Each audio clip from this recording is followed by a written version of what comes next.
Where did you get that uniform? I'm in the Navy. Do you have a military ID? Of course, I can show you. Uh-huh.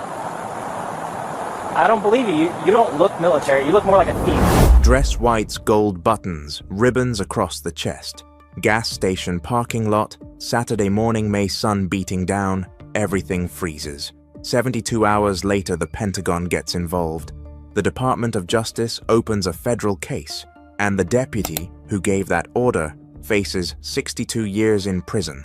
The man on his knees, Lieutenant Commander, 12 years. Navy commanded a destroyer through 2 combat deployments, every second recorded on 8 different cameras. Before we go further, let me ask you this. Have you ever been labeled before anyone learned your name? Drop your answer below, hit subscribe right now, because what the body cam captured that morning, what 7 witnesses recorded on their phones, what made a federal judge say the words you saw only what you wanted to see that's coming next. And it gets worse before it gets better. Lieutenant Commander Marcus Hayes, 30, years old, 12 years, United States Navy, surface warfare officer, qualified to command an Arleigh Burke-class destroyer, USS Porter Hall, number DDG 78, 2. Mediterranean deployments, 1 Navy and Marine Corps, Commendation Medal, with combat distinguishing device, the V for Valor. That medal came from Libya, 2019, civilian rescue mission, 40 miles offshore. 14 refugees in the water boat, capsized militia firing from the coast. Hayes took a rigid hull, inflatable, straight into the gunfire, hauled every single person out, 3 of them children, and got them back alive.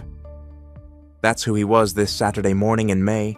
He's driving home to see his mother after 8 months at sea, 35 miles to go wearing his dress whites, because that afternoon there's a veterans memorial service.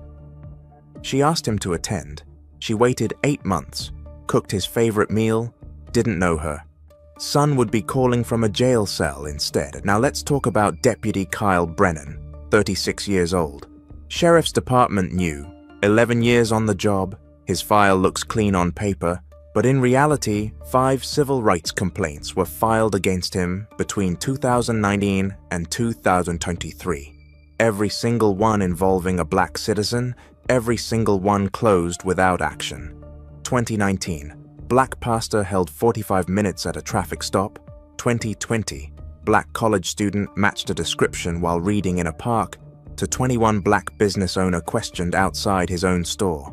It's in 22 black teacher pulled over driving home from work.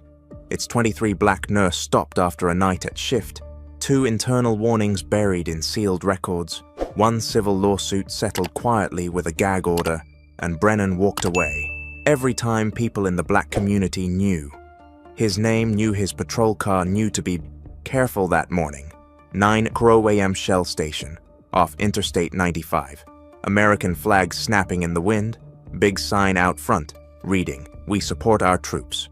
4 HD security cameras, recording 24/7. And here comes Brennan in his patrol car off duty. No call, no dispatch, just cruising through for coffee. Should an officer be allowed to patrol off duty in a marked car with full arrest? Powers comment yes or no, because what happens next turns on that question. Brennan walks out of the station with his coffee, sees Hayes at pump, number 3, dress whites ribbons on the chest, black man wearing them. And in his mind, it doesn't add up. Never seen a black Navy officer in this county, not once in 11 years. So he decides, right there the uniform has to be fake. He walks over, "That's your uniform." Hayes looks up from the pump-tired but respectful voice. "Even yes, sir, just got back from deployment this morning. No thank you for your service." No welcome home. Brennan's eyes scan the ribbons, the medals, the jacket that says US Navy in gold. Letters across the pocket. "You got an ID proving your military, Hayes?" Nods, of course. "Sir," starts to reach toward his inside pocket. Same place. Every service member keeps their military ID, the exact thing Brennan just asked for. Hands up. Don't reach for anything. Hayes freezes, his training kicks in 10 years of it. drilled into muscle memory.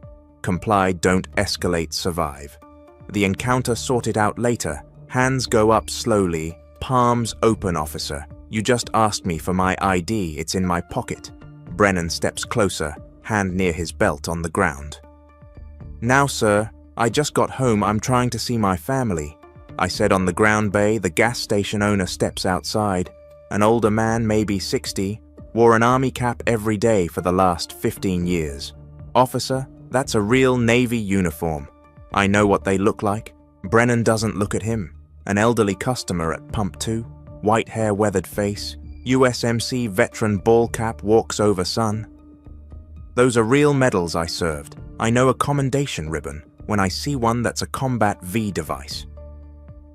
Brennan waves him back, step away. Sir Hayes looks around. 6 people standing there with phones out. Recording. One woman has her hand over her mouth. A man shaking his head, and every single one of them watching a decorated officer being ordered to his knees in a gas station parking lot for pumping gas. The security cameras mounted at 4 corners of the canopy recording in 1080p with audio. Brennan's own dash cam in the patrol car running because department policy requires it anytime the vehicle's in use. In 7 smartphones held by citizens who know exactly what they're seeing. Hayes gets down on the hot concrete knees, hitting the pavement, dress whites, touching the oil-stained ground metals, pressing into the heat, the same uniform he wore to the welcome home ceremony. 3 hours ago, now being treated like evidence of a crime. Brennan pats him down. Ruff pulls out the military ID, first full-color photo, holographic seal, RFID chip, embedded federal security features. You can't fake.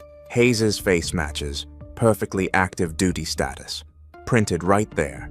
Then, the deployment orders, official naval station, Norfolk letterhead, Hayes's commanding officer's name, and direct phone number at the top, dates of deployment return.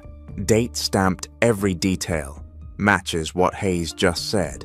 Then the dog tag, stainless steel, laser etched Hayes's name and service number and blood type and religious preference, the 2 tags on the chain that every service member wears that clank together when you move that mark you as military. Even when the uniform comes off, Brennan looks at the ID, looks at the orders, looks at the dog tags, holds them up to the light.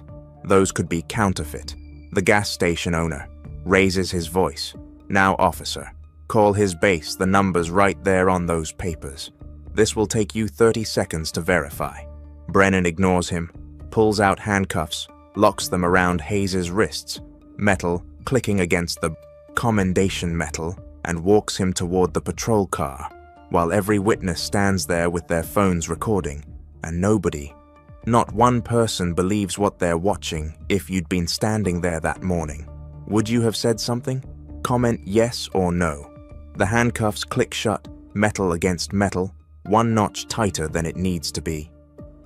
Brennan reads the charges, like he's done this 100 times. Impersonating a military service member. Suspicious activity, failure to comply. Hayes keeps his voice calm, the way his training taught him under fire. The way you speak when someone has power over you, and panic will only make it worse, sir. My commanding officer's phone number is right there on those orders. Call Naval Station Norfolk. This takes 30 seconds to verify. Brendan looks at him. You can tell it to the judge. The Vietnam veteran at pump 2 takes off his USMC ball cap, holds it over his chest, and tears run down his face. A mother near pump 4 turns her daughter away, covers the 8-year-old's eyes, and the gas station owner is already on his phone, inside voice shaking. I need to report what I believe is an illegal arrest happening at my station right now. Brennan walks Hayes across the lot, past the flagpole, where the American flag moves in the wind, past the sign that says, "We support our troops," in red, white, and blue letters, 3 feet high, and 7 phones follow them the whole way, recording every step, every angle, the dress whites and the handcuffs and the metals catching sunlight, and the man in the uniform walking like he's done nothing wrong because he hasn't 20 minutes. Later, they pull into the sheriff's station. Brendan walks Hayes through the front doors, and 4 deputies look up from their desks. They see the uniform first, then the ribbons, then the handcuffs, then Brendan, and not one of them says a word. But you can see it in their faces. Something's wrong, something's very wrong, and nobody wants to be the one to ask. The booking officer that day is Sergeant Mike Torres. 34 years old, 8 years with the department, 2 tours in Iraq, with the Army 3rd Infantry Division and the 2nd Hayes. Walks in Torres, knows he knows uniforms, he knows what real medals look like, he knows you don't put a service member in handcuffs without verification. Torres stands up from his desk, walks over, looks at Hayes' chest, sees the ribbons arranged in proper order, sees the Navy and Marine Corps Commendation Medal with the bronze feed device, sees the Navy Achievement Medal, sees the campaign ribbons, and every single one of them is in the exact position military regulations require, positioned with the precision that only comes from wearing them. For real, Brennan Torres says, voice flat.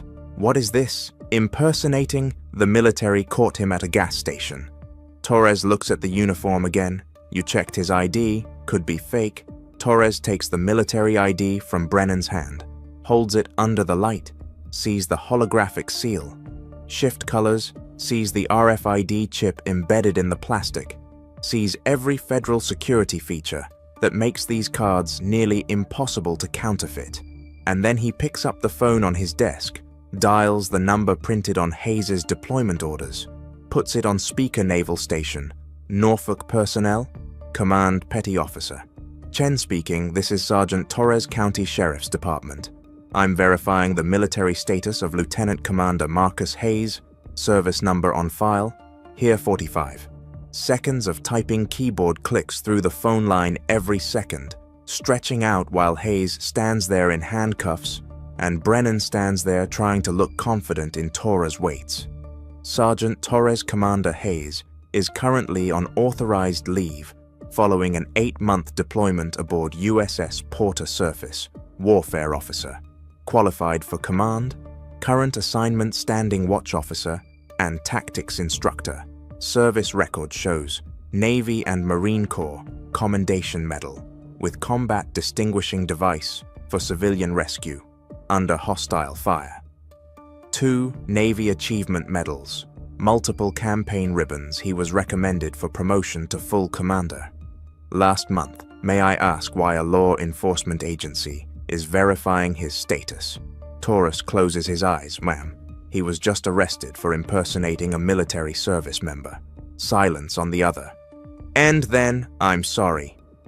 What Torres doesn't answer, just reaches over and unlocks the handcuffs, pulls them off Hayes' wrists, and when Hayes rubs the red marks on his skin, Torres meets his eyes. Commander, I apologize, this should never have happened. This should never happen to anyone, and it damn sure shouldn't happen to you.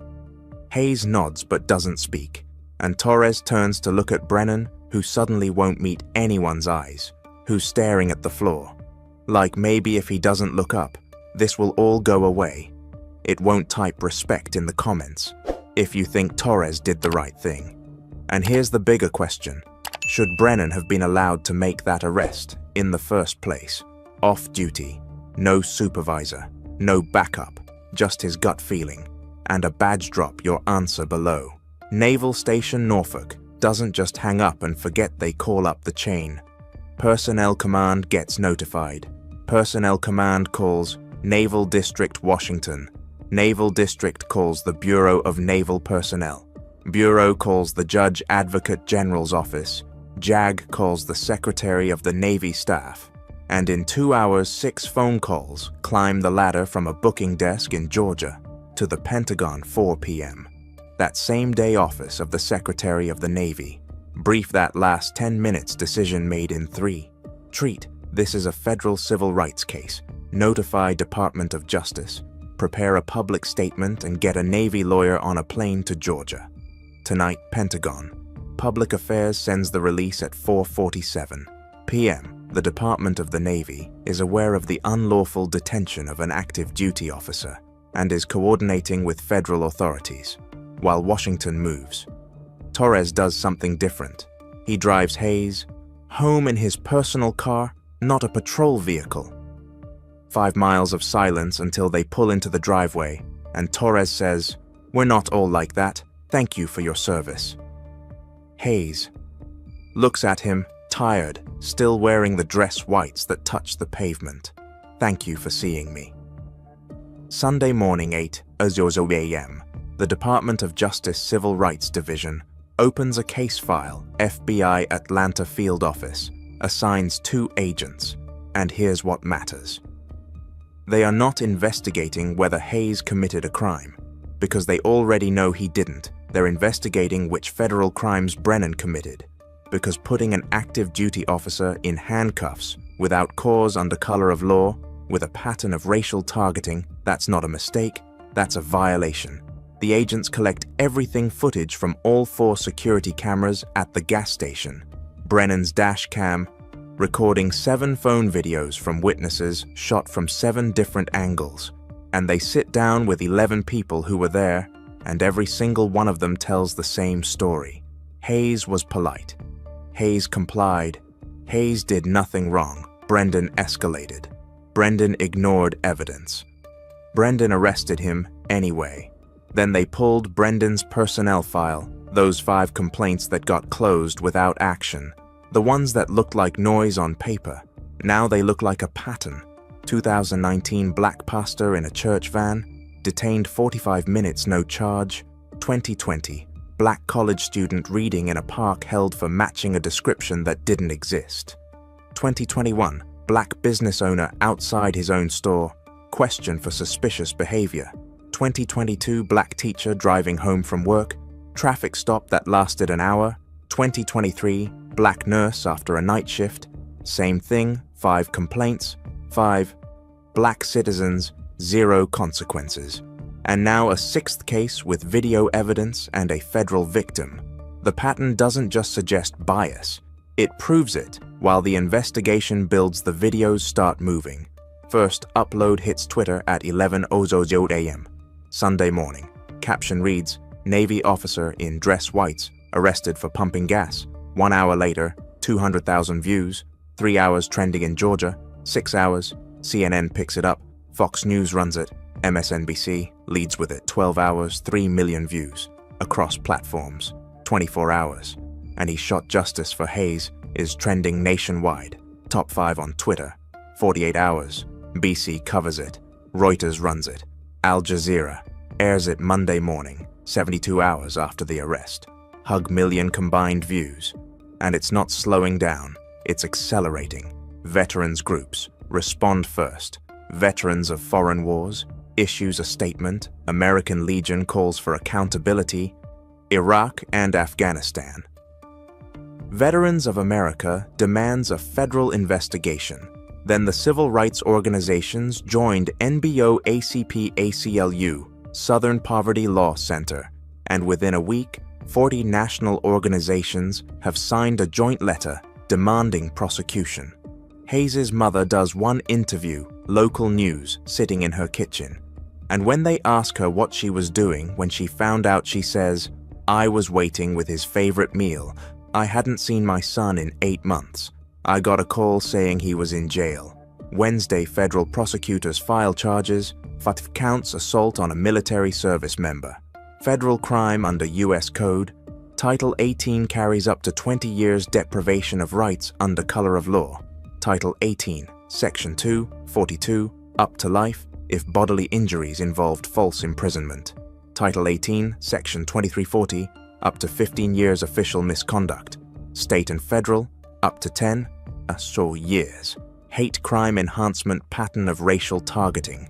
Documented at additional years to every count, maximum combined sentence, 62 years in federal prison. Thursday morning, Brennan is suspended without pay badge and weapon. Confiscated Friday afternoon, the sheriff personally terminates his employment. No pension, no benefits. 11 years of service. Erased Saturday, 1 week after Hayes knelt on hot pavement in dress whites, a federal grand jury indicts Brennan on all 5 counts. His attorney tries to get him out on bail. The judge denies it. Brennan sits in county jail, the same booking room where Torres uncuffed Hayes, waiting for a trial. He cannot win. Was 62 years too much? Or was it too little for what he did? Comment your answer.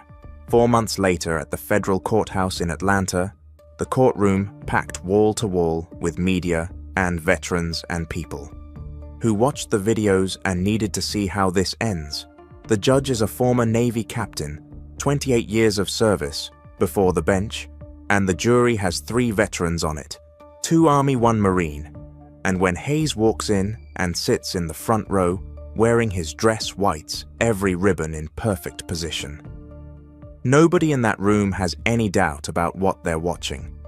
The prosecution plays the gas station footage first, 8 minutes and 14 seconds, uncut, no commentary, just a security camera view with audio Hayes pumping gas.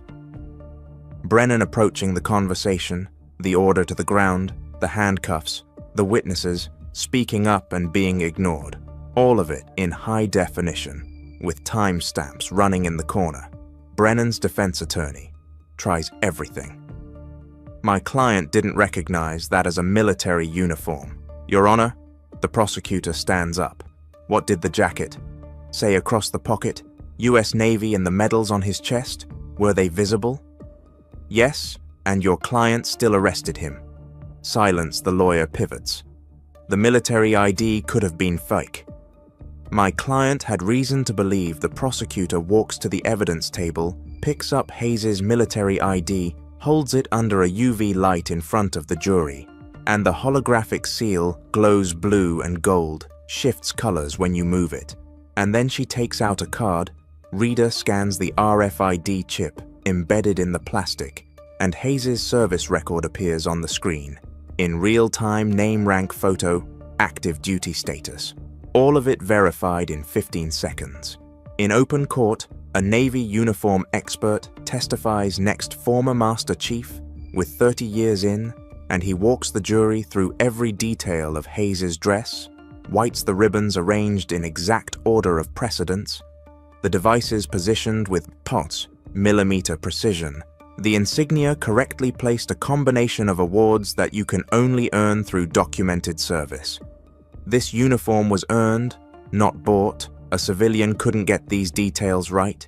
Even if they tried, Taurus takes the stand still in uniform, and when the prosecutor asked him what he saw when Hayes walked into the booking room, he doesn't hesitate. I saw a decorated officer who'd been humiliated for doing nothing wrong. The prosecutor shows him Brennan's incident report, the one that says Hayes was acting suspicious and resisted compliance. And then she plays the dash cam footage and Torres watches it again and says, what he said, the first time he didn't resist, he complied with every order. The report is a lie. Hayes testifies last, and his voice stays calm the whole time. No anger, no bitterness, just the truth in plain language. I didn't resist. I didn't argue. I did what my training taught me, comply, and survive the encounter. I survived enemy fire in the Mediterranean. I shouldn't have to fight to survive in a gas station in my own country. The jury deliberates for 4 hours. They come back with a verdict, guilty on all 5 counts. Brennan stands when they read it, no expression on his face, and Hayes sits in the front row and doesn't look at him.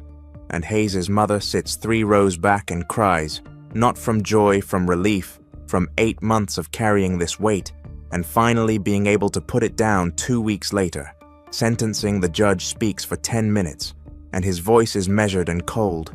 You saw the uniform, you saw the medals, you saw a man who had served his country with honor, but you didn't see any of that. You saw only what you wanted to see.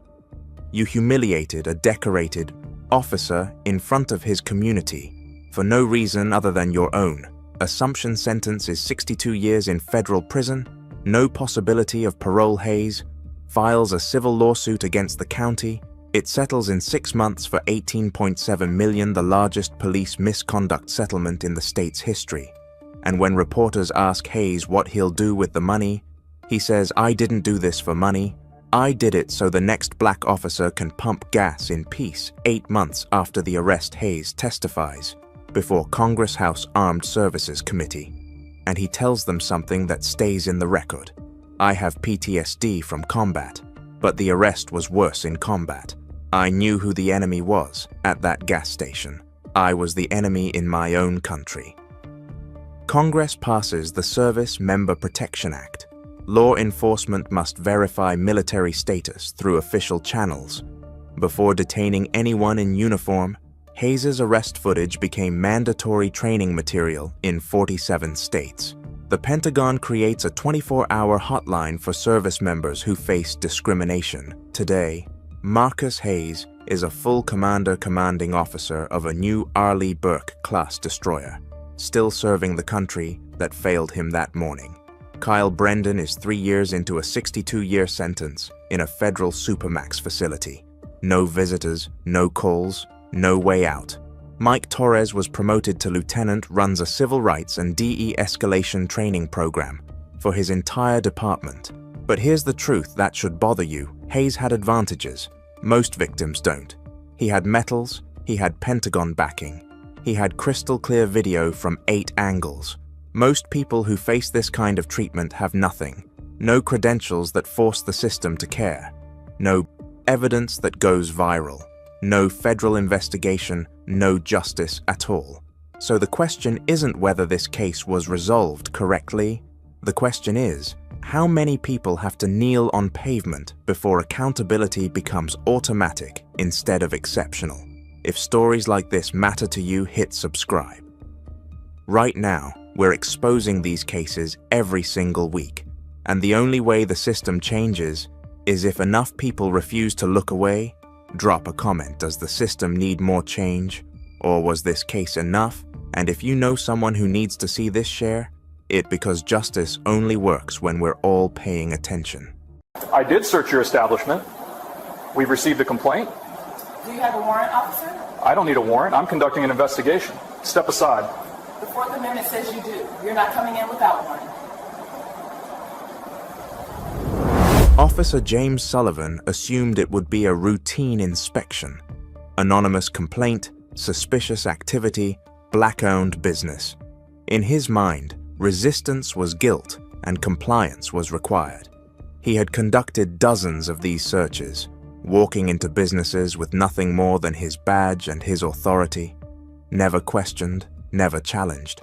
But when he showed up at Keisha's kitchen on a bright Tuesday afternoon and demanded entry without a warrant, the woman at the door didn't flinch.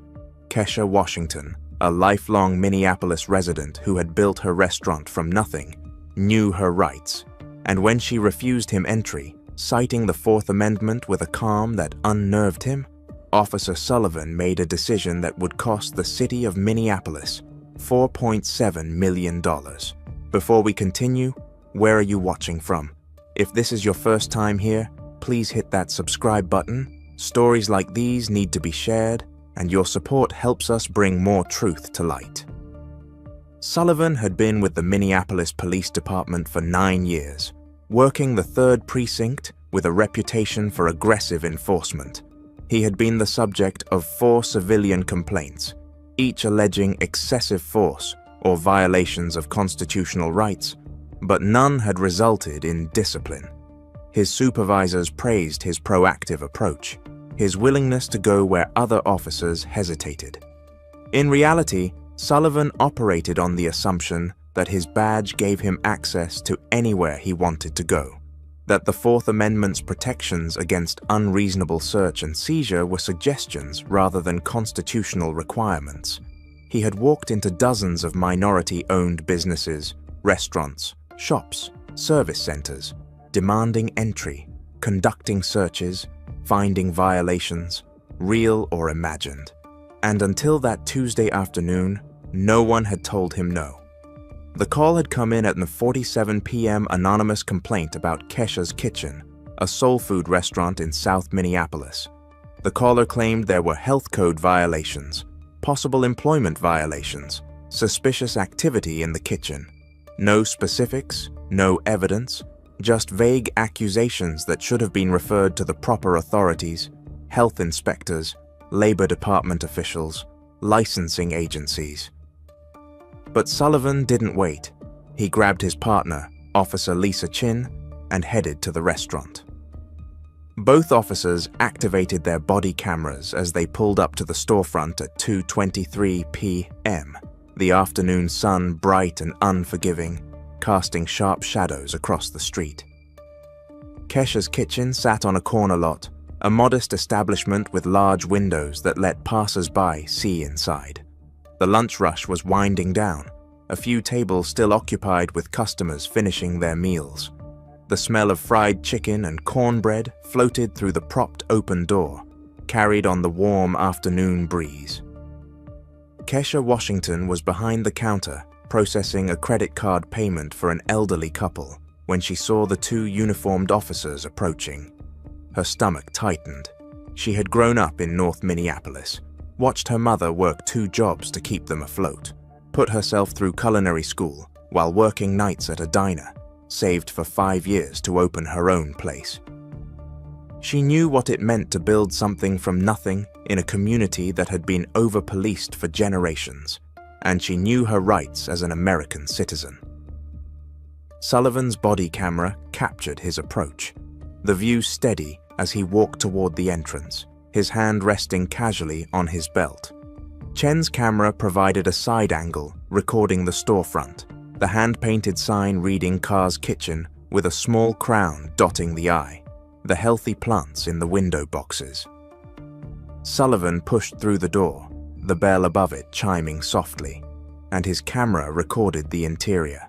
Clean tables, neatly arranged chairs, a counter with a glass display case showing sweet potato pie and peach cobbler, the kitchen visible through a service window in the back.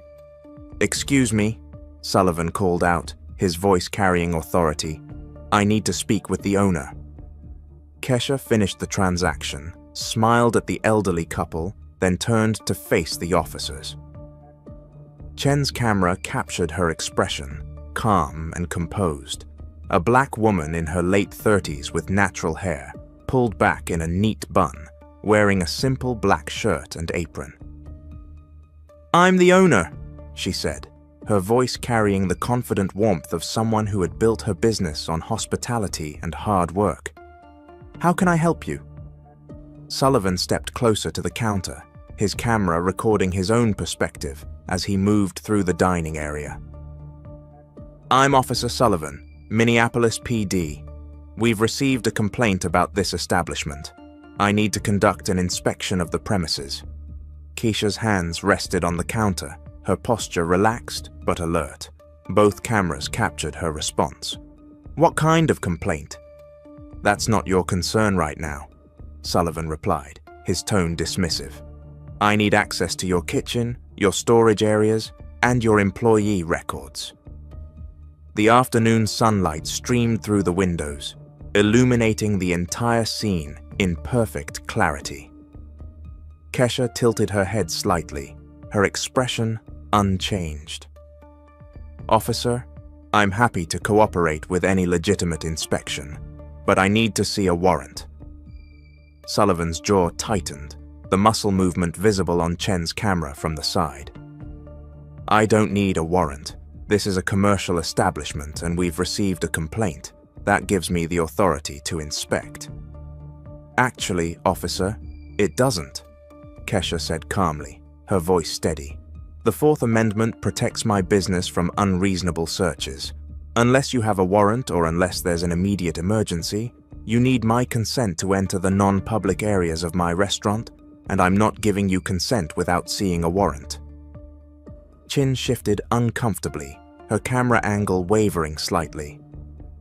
She knew Kesha was right.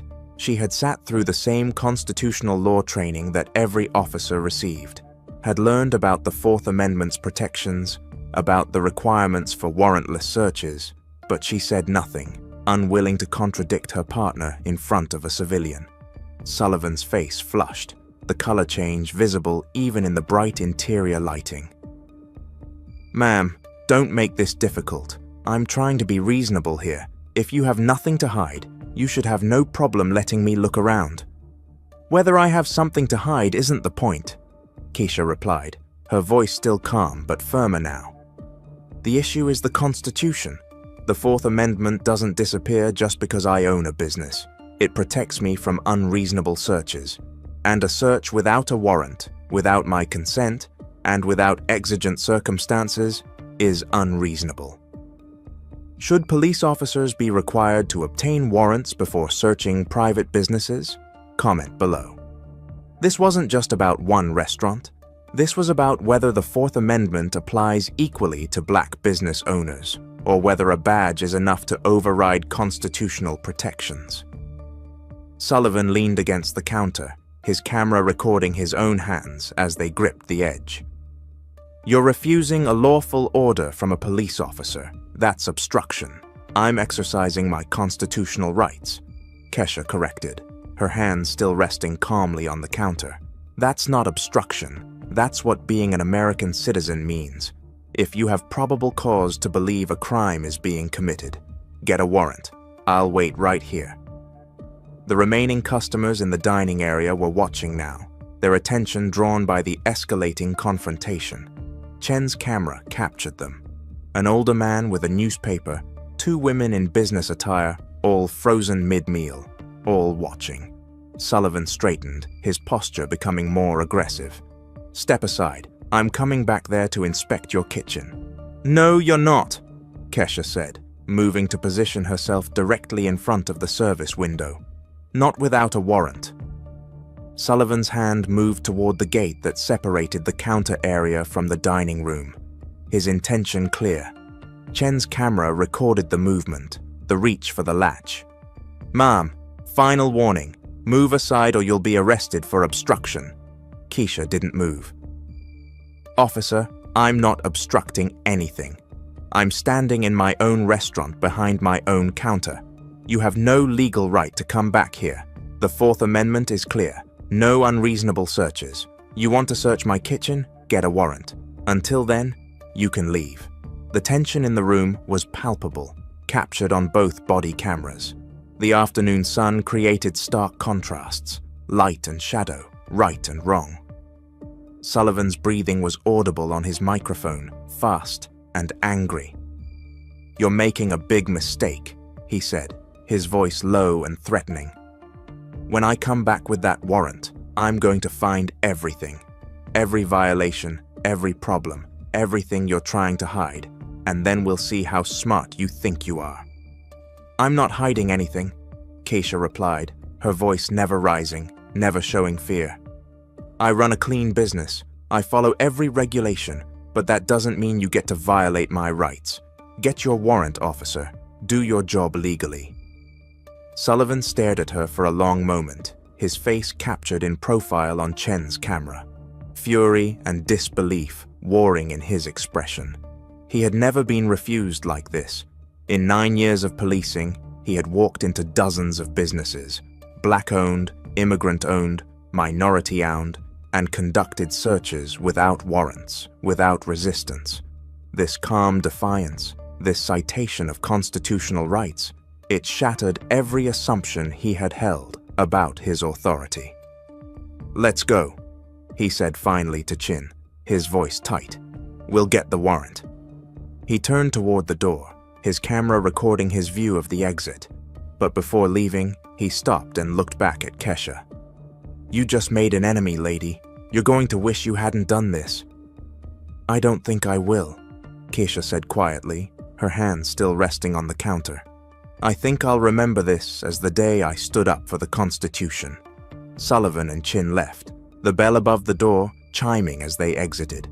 Both body cameras recorded the walk back to their patrol car, parked across the street in the bright afternoon sun. Inside the car, Chin finally spoke, her voice tentative. She's right, you know. We can't search without a warrant unless she consents or there's an emergency. I know what I'm doing, Sullivan snapped, his camera recording the view through the windshield. Just call for a warrant, but getting a warrant requires probable cause, and Sullivan didn't have it. An anonymous complaint isn't enough. There need to be specific, articulable facts suggesting criminal activity.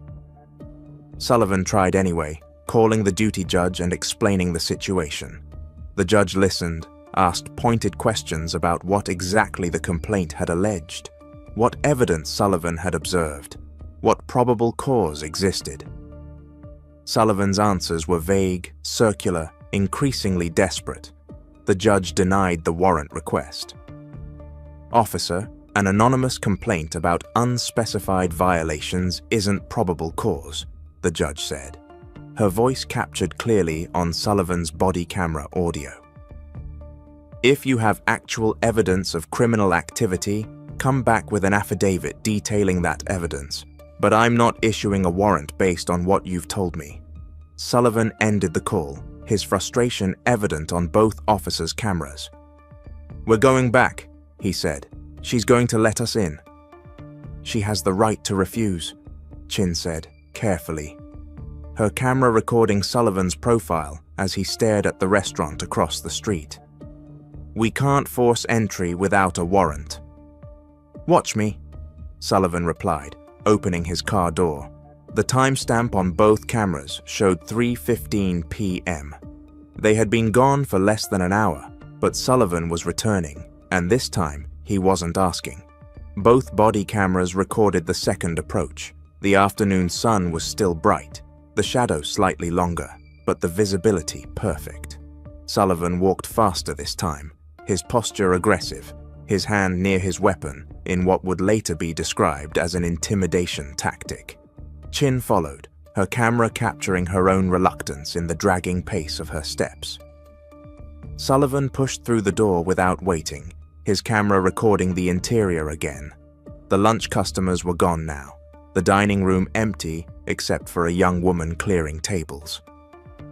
Kesha emerged from the kitchen, a dish towel in her hands, her expression changing from pleasant to weary when she saw Sullivan.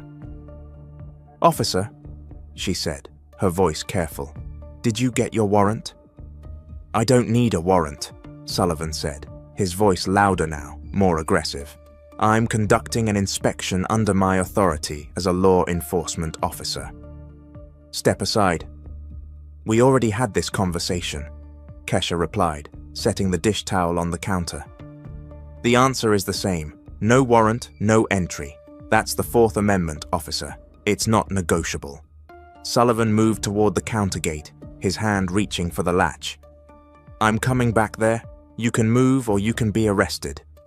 Kesha stepped directly in front of the gate, her body blocking his access.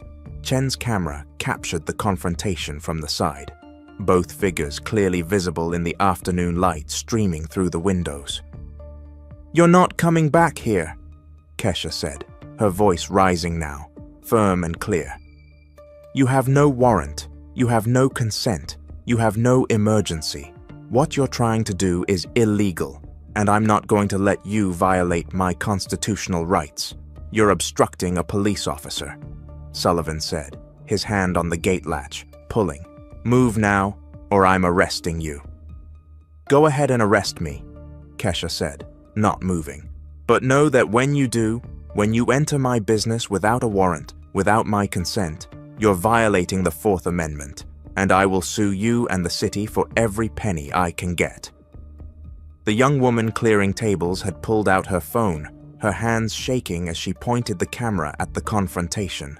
Chen's body camera captured her doing it, the civilian recording creating a third angle of what was about to happen. Sullivan saw it too, his camera recording the turn of his head, the flash of anger when he spotted the phone. "Put that away," he barked at the young woman. "This is official police business." "She has the right to record," Keisha said, still blocking the gate. "Just like I have the right to refuse your unlawful search. These are our rights, officer. You don't get to take them away just because you have a badge." Sullivan's face was red now, his breathing heavy, audible on his body camera microphone. He had been refused, contradicted, recorded, and challenged. Every instinct he had developed over 9 years of unchallenged authority screamed at him to assert control. He pushed the gate open, forcing Kesha to step back and moved into the counter area. Chen's camera captured it all. The aggressive entry, Kesha's stumble as she was forced backward, her hands coming up in a defensive gesture. "You're under arrest," Sullivan said, reaching for Kesha's arm. "Obstruction of a legal investigation. This isn't legal," Kesha said, trying to pull her arm away, her voice rising. "You have no warrant. This is a Fourth Amendment violation. You're breaking the law." Sullivan grabbed both her arms, spinning her around, his body camera recording his own perspective as he pulled out his handcuffs. The young woman with the phone was crying now, still recording, her voice captured on Chen's camera as she pleaded, "Please, she didn't do anything wrong. She just asked for a warrant." The handcuffs clicked around Keisha's wrists, the sound sharp and final on both body camera audio feeds. Sullivan's camera recorded his own hands checking the cuffs, then his view as he began walking Keisha toward the door. "Officer Chin, search the kitchen," he ordered. Chin hesitated, her camera recording her own feet, unmoving. "We don't have consent or a warrant," she said quietly. "If we search now, anything we find could be suppressed." "I gave you an order," Sullivan said, his voice hard. "Search the kitchen." Chen's camera recorded her walking slowly toward the kitchen, her reluctance evident in every step. She pushed through the swinging door, and her camera captured a pristine kitchen, stainless steel surfaces gleaming in the overhead lights, pots hanging neatly from racks, a commercial refrigerator humming softly, everything clean and organized. She walked through slowly, opening cabinets, checking the refrigerator, looking for violations that didn't exist. Her camera recorded it all. A health code certificate prominently displayed on the wall, dated and current. Food storage labels with dates and temperatures. Employee hand-washing signs in multiple languages. A kitchen that was cleaner than many restaurants she had been to as a customer. Outside, Sullivan's camera recorded him walking Keisha to his patrol car, her hands cuffed behind her back, her face set with determination. The afternoon sun beat down on them, the street busy with pedestrians, several stopping to watch, some pulling out phones to record. "This is illegal," Keisha said, her voice shaking with controlled anger. "You know this is illegal. I cited the Fourth Amendment. I asked for a warrant. I did everything right and you're arresting me anyway. You should have cooperated," Sullivan replied, opening the back door of the patrol car. "Get in." Kesha sat in the back of the car, Sullivan's camera recording her through the metal grate separating the front and back seats. Her face was composed, her jaw set with resolve. She looked directly at the camera at Sullivan's body camera lens and spoke clearly. "My name is Keisha Washington. I'm a United States citizen. I'm being arrested for refusing an unlawful search of my business. Officer Sullivan tried to enter my restaurant without a warrant, without my consent, and without any emergency. I cited the Fourth Amendment. I asked him to get a warrant. He refused and arrested me. This arrest is illegal, and I will be filing a federal civil rights lawsuit." The statement was captured in perfect clarity on Sullivan's body camera, every word preserved in high-definition audio. It would become the centerpiece of her case, a declaration of rights spoken directly to the camera that would be used against the officer and the city. Chin emerged from the restaurant, her camera recording her walk to the patrol car. She leaned in through Sullivan's window, her voice low but still picked up by both microphones. "There's nothing in there. The kitchen is spotless. Health code certificate is current. Everything's legal." Sullivan's jaw clenched. "Get back in. We're taking her in." The drive to the 3rd precinct took 20 minutes. Both body cameras remained active, recording the journey through afternoon traffic. Sullivan's camera showed the road ahead, the dashboard clock advancing. 3:42 p.m., 3:55 p.m., 4:03 p.m. Chen's camera occasionally panned back to check on Kesha, who sat in silence, her face turned toward the window. At the station, they processed her for obstruction of justice, fingerprints, photos, and take forms. Chen's body camera recorded the booking officer's skeptical expression when Sullivan explained the arrest. "She refused to let you search without a warrant?" the booking officer asked, his voice careful. "And you arrested her for that?" "She obstructed an official investigation," Sullivan said, his camera recording his own hands as they filled out the arrest report. "I had the authority to conduct an inspection. Did you have a warrant?" "I didn't need one." The booking officer exchanged a glance with Chen, the look captured on her camera, but he continued the processing, placing Kesha in a holding cell. Sullivan's camera recorded her being led away, her shoulders straight, her head high. She looked back once directly at Sullivan's camera, her expression saying, "Everything. This isn't over." Kesha was held for 6 hours before being released on her own recognizance. The charges: obstruction of justice and interfering with a police investigation. The arrest record was public. Her name and mug-shot entered into the system. Her restaurant's reputation potentially damaged by association with criminal charges. But Kesha Washington hadn't spent years building her business in a community that had seen too many rights violated to be intimidated by an illegal arrest. 3 days after her release, she walked into the offices of the American Civil Liberties Union. The attorney who met with her, a woman named Jennifer Torres, with 15 years of experience in constitutional law, listened to the story with growing interest. When Kesha finished, Torres leaned back in her chair, the afternoon sun creating patterns on her desk through the Venetian blinds. "Do you know what the Fourth Amendment says?" Torres asked. Kesha nodded.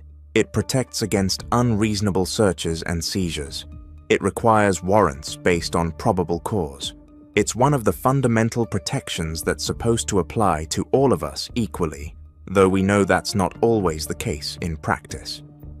"Exactly," Torres said, pulling out a legal pad, "and Officer Sullivan violated it. He tried to search your business without a warrant, without consent, and without any exigent circumstances. When you refused, which was your absolute right, he arrested you. That's not just a Fourth Amendment violation. That's retaliation for exercising your constitutional rights. That's deprivation of rights under color of law." Torres requested the body camera footage under Minnesota's public records law. When it arrived 2 weeks later, she watched all of it. Both officers' complete recordings from the first approach through the arrest and booking. The footage was damning. It showed Kesha calmly citing the Fourth Amendment, repeatedly asking for a warrant, explaining the constitutional requirements. It showed Sullivan's aggression, his threats, his illegal entry into her business, his retaliatory arrest, and most importantly, it showed Chen's search of the kitchen conducted without warrant or consent, finding nothing but a spotless, legally operated establishment. The criminal charges against Kesha were dropped within a month. The prosecutor, after reviewing the body camera footage, declined to pursue the case. In her dismissal memo, she wrote, "The defendant repeatedly and correctly cited her Fourth Amendment rights. The arresting officer had no warrant, no consent, and no exigent circumstances justifying entry into the non-public areas of her business. The arrest appears to be retaliatory in nature. In the interest of justice, all charges are dismissed, but dismissal of criminal charges wasn't enough." Torres filed a federal civil rights lawsuit, Kesha Washington versus City of Minneapolis, Officer James Sullivan and Officer Lisa Chen. The complaint alleged violations of the Fourth Amendment, false arrest, unlawful search, retaliation for exercising constitutional rights, and intentional infliction of emotional distress. The city's initial response was dismissive. They offered $15,000 to settle, a token amount that insulted both Kesha and her attorney. Torres refused. "This isn't about money," she told Kesha during a strategy session at her office. This is about establishing that the Fourth Amendment applies to everyone, that black business owners have the same constitutional protections as anyone else, that police officers can't search without warrants just because they feel like it, that retaliation for asserting your rights is unacceptable. The case went to trial 18 months after Kesha's arrest. The courtroom was packed with civil liberties advocates, black business owners, community organizers, and residents of South Minneapolis who saw Kesha's case as their own. The body camera footage was played on the trial's second day. The jury watched both cameras simultaneously on split screens that showed Sullivan's perspective and Chen's perspective of the same events. They watched Kesha politely but firmly cite the Fourth Amendment. They watched Sullivan's increasingly aggressive demands. They watched the illegal entry, the forced search, the retaliatory arrest. They watched Kesha's statement in the back of the patrol car, her clear enunciation of her rights, and the violation of those rights. When the footage ended, the courtroom was silent. Several jurors were visibly angry, their expressions captured by the courtroom's own cameras. Kesha testified for 3 hours.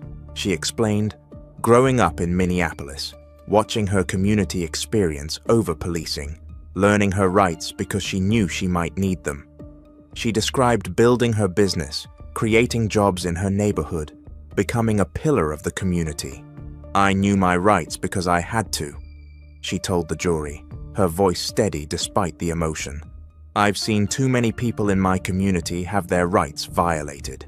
When Officer Sullivan demanded to search without a warrant, I knew exactly what was happening. The Fourth Amendment says I have the right to be secure in my property against unreasonable searches. When he demanded entry, I was exercising that right, and he arrested me for it. Torres called a constitutional law professor as an expert witness. Professor Elizabeth Chen from the University of Minnesota Law School explained the Fourth Amendment in clear, accessible terms. The Fourth Amendment protects against unreasonable searches, she testified. For a commercial business, absent consent or exigent circumstances, police need a warrant. An anonymous complaint without specific allegations of criminal activity doesn't constitute probable cause for a warrant, let alone justify a warrantless search. Ms. Washington was absolutely correct in her understanding of the law. Officer Sullivan's demand to search and his subsequent arrest, when she refused, violated clearly established constitutional rights. Sullivan's testimony was a disaster. Under cross-examination, Torres systematically destroyed his justifications. You testified that you had authority to search without a warrant. What authority? My authority as a police officer to investigate complaints. But the Fourth Amendment requires a warrant for searches, doesn't it? In some circumstances. In what circumstances can police search a commercial business without a warrant or consent? Sullivan hesitated. When there's probable cause. But you didn't have probable cause, did you? You had an anonymous complaint with no specific allegations. The judge denied your warrant request, didn't he? Yes, because there wasn't probable cause. The judge said there wasn't enough information. Because there wasn't probable cause, Torres repeated. And yet you went back to Ms. Washington's restaurant and tried to force your way in anyway.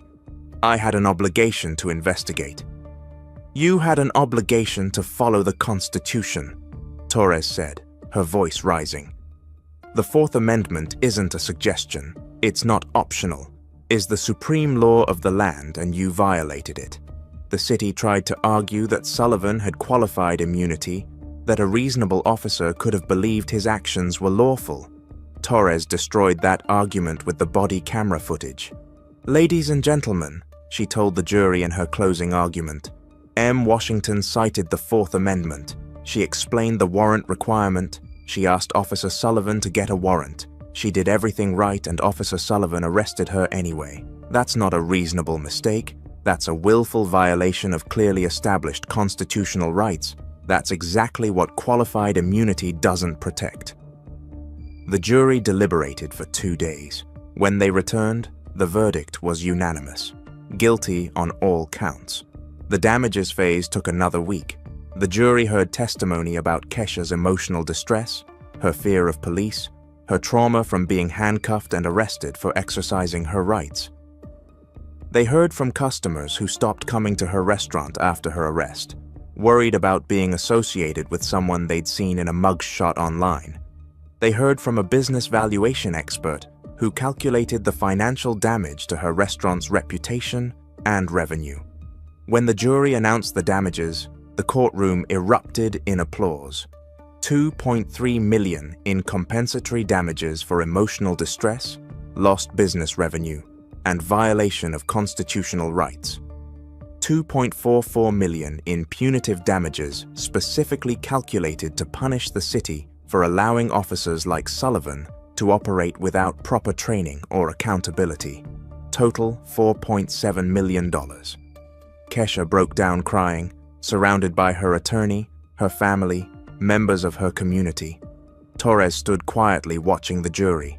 These 12 ordinary citizens who had looked at the evidence and decided that the Fourth Amendment mattered, that black business owners had the same rights as everyone else, that a badge didn't give officers the authority to ignore the Constitution. Sullivan was terminated within days of the verdict.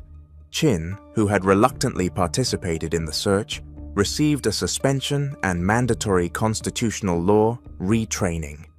The Minneapolis Police Department announced comprehensive reforms, mandatory Fourth Amendment training for all officers, new policies requiring supervisor approval before any warrantless searches of businesses, and body camera footage review for all arrests involving alleged obstruction when the suspect claims constitutional rights violations. Kesha used part of her settlement to expand her restaurant, hiring more staff from the community, creating job training programs for young people.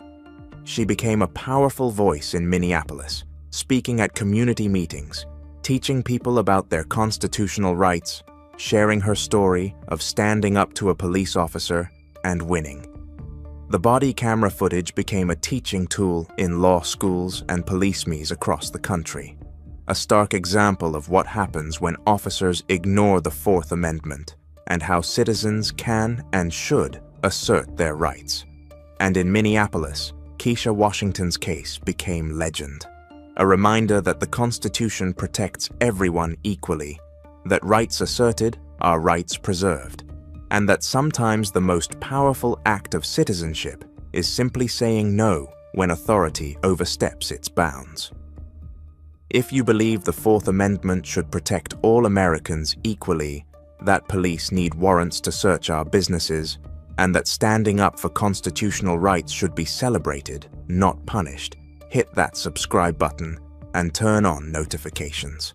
Tomorrow we have another story of courage and constitutional principles that you won't want to miss, because the truth captured on body cameras and defended in court has the power to remind us all that we the people grant authority to government, not the other way. Thanks for joining. This is a brief meeting. We're ending your employment effective immediately. Wait, what? I don't understand. This decision is final. You'll receive details by email. My health insurance? My We're child. moving in a different direction. Your access will be disabled shortly. The email subject line is almost polite. Quick sync, 10 Patrem, no warning words, no red flags, no hint that a single click is about to change the next decade of someone's life. She reads it while balancing a cereal bowl in one hand and a small backpack in the other. Her son is tying his shoes on the living room rug. One loop too tight, one too loose, humming like he always does when he's nervous. She doesn't have time to be nervous. She has a meeting. She has daycare drop-off. She has an inbox that never really empties. And she has a belief, the same belief millions of people carry into glass office buildings every day, that if you work hard, if you keep your head down, if you hit your numbers, the company will do the same for you. Her laptop chimes again. 10 minutes. On the screen, the calendar invite loads. 2 people are added at the last second, an HR representative, and someone she's never met. That's the moment her stomach drops, because in corporate America, there's a language you learn without ever being formally taught. A quick sync with HR isn't a sync, it's a trap door. And for a single mum inside a global tech giant, it's about to open. Before we go further, tell me where you're watching from, city, state, or country. And if you want more stories that pull back the curtain on how power works behind polished corporate slogans, hit like and subscribe. These cases don't stay visible unless people keep sharing them. Now, let's rewind. We'll call her Maya. Not because her name doesn't matter, it matters a lot, but because what happened to her has happened to so many people that the details start to blur into a pattern. Maya didn't come from money. She didn't have a family network that could float her rent if a paycheck got delayed. She had grit, a student loan balance that felt like a second mortgage, and a kid who made her laugh when she wanted to collapse. Her son, Eli, was 6, bright, curious, the kind of child who asked questions that made adults pause. He also had a medical condition that turned normal life into a schedule of appointments, unexpected fevers, and phone calls that always seemed to come at the worst time. Maya learned to live in 2 worlds. In one, she was a mother, always listening, always ready. In the other, she was a high-performing employee at one of the biggest tech companies on Earth. Not a small startup, not a local office, a global machine with a campus, a brand, and an image so carefully curated, it felt like a religion. The company's public story was beautiful. Innovation, empathy, changing the world. Inside, the story was more complicated. Maya's team built tools for enterprise clients, software that made other businesses run faster, track inventory, manage data, handle security. It wasn't glamorous, but it was valuable, and in tech, value is currency. She was good at it, not just competent, good. She could explain complex systems in plain language. She could calm angry clients.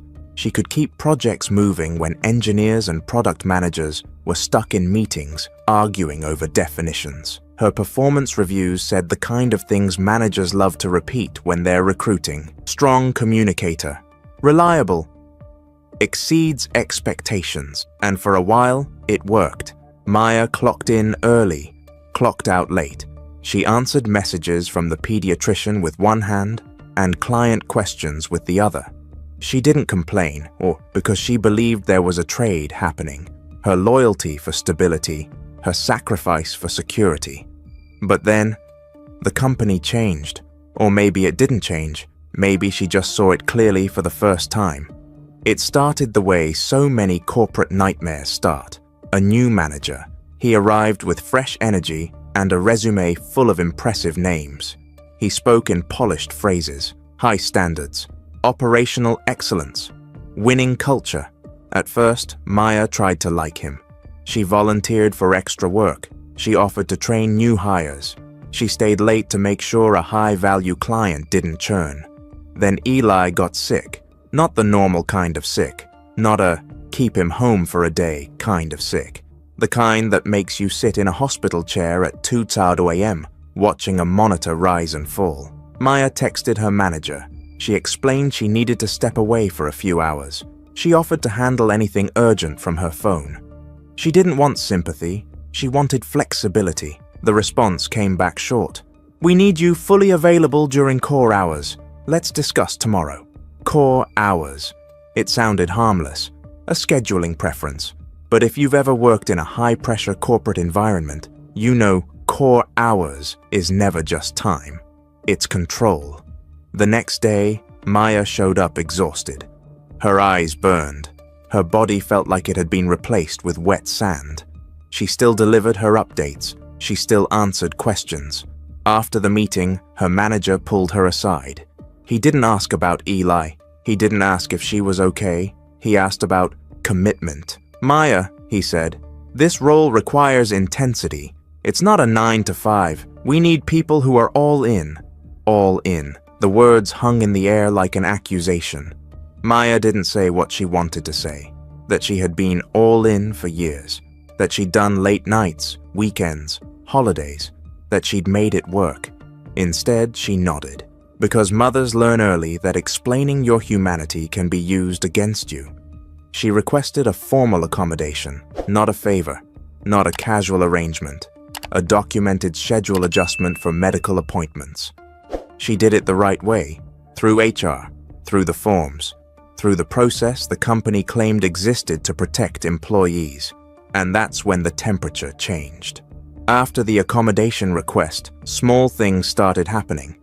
Her manager's tone shifted, messages became colder, meetings included more people. She was suddenly missing updates, even though she wasn't.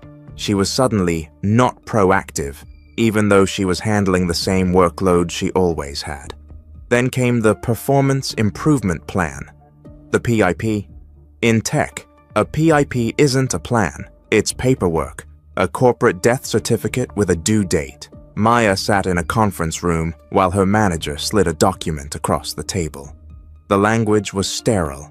Concerns about responsiveness, needs to demonstrate ownership, must improve cross-functional alignment. It was vague enough to mean anything, and that's what made it dangerous. Maya read it twice, then she looked up. "I don't understand," she said. "My last review was strong. My metrics are solid. Where is this coming from?" Her manager smiled a small, controlled smile. "We're just setting you up for success." Success. That word, in that moment, didn't mean achievement. It meant surrender. Maya did what high performers do when you threaten their livelihood. She worked harder. She documented everything. She saved emails. She took screenshots. She started sending follow-up messages, summarizing verbal instructions. Just confirming you want X by Friday. She tracked deadlines. She met them. Sometimes she exceeded them. But the target didn't move. It stayed on her.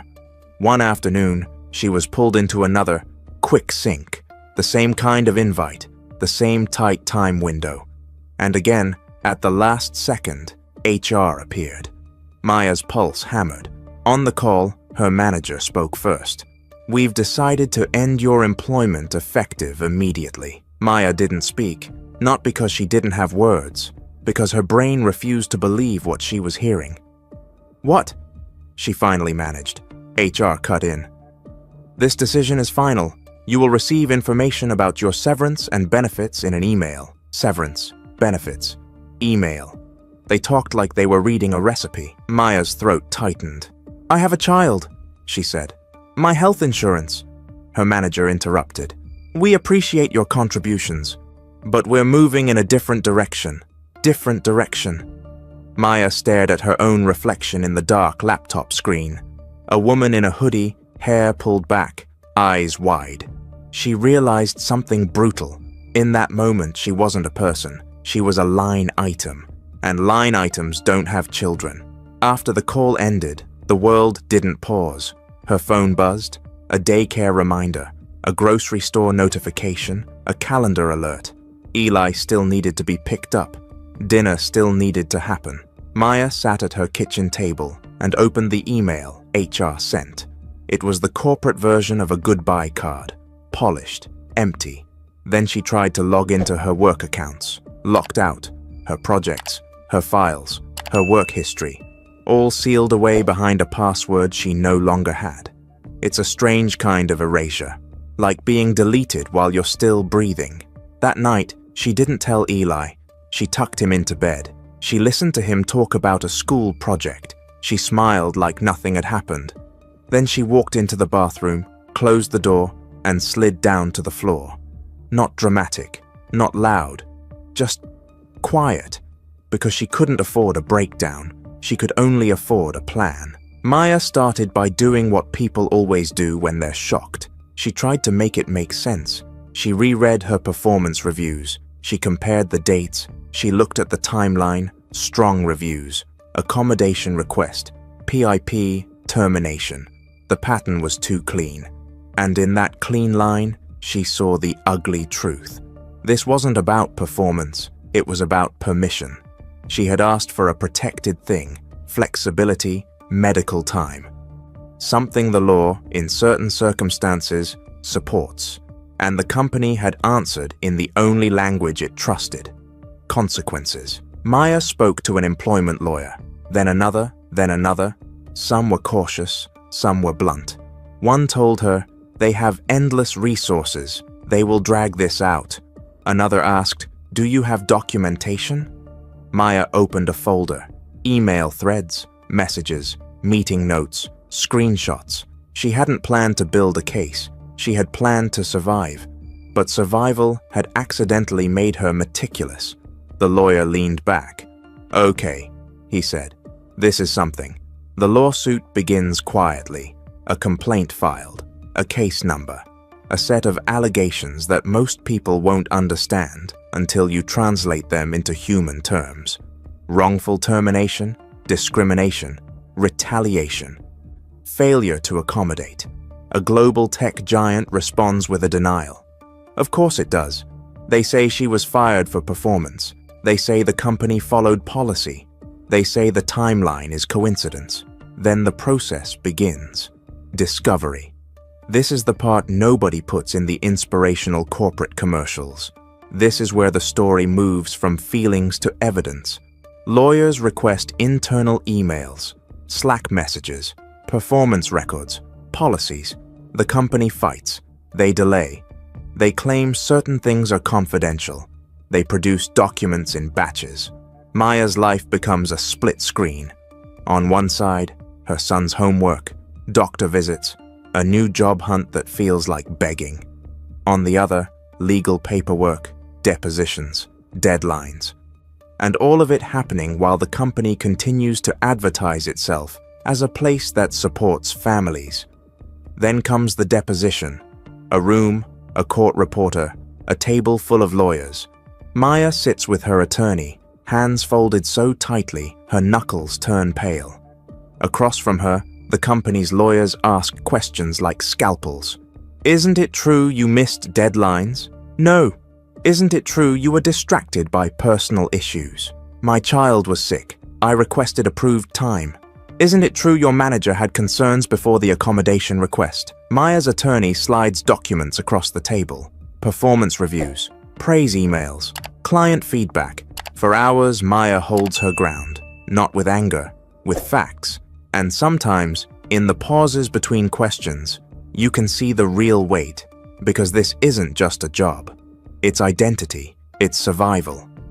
At one point, a lawyer asks her why she didn't just find childcare. Maya stares. "Because my child was in the hospital," she says. "There isn't childcare for that." The room goes quiet. This is when the case stops being abstract. This is when it becomes human. Months later, something happens that changes the balance of power. An internal message surfaces. Not a dramatic confession, not a villain monologue, just a chat thread between managers. Maya doesn't see it at first. Her lawyer does. He reads it once, then twice. Then he looks up. "This," he says, "is why they're nervous." In the thread, her manager complains about unreliability after the leave stuff. He mentions how her situation is impacting team velocity. And then, the line that hits like a punch. "We need someone who doesn't have these constraints." Constraints, a child, a medical condition, a mother trying to work. It's written casually, like a scheduling issue. But in court, it's poison, because it reveals motive. It shows the quiet bias behind corporate language, and it makes the company's performance story start to crack. This is the turning point, and I want to ask you something. If you were Maya, would you settle now? If the company offered money, not enough to feel like justice, but enough to make the stress end, would you take it? Or would you go forward, knowing you're facing a machine built to outlast you?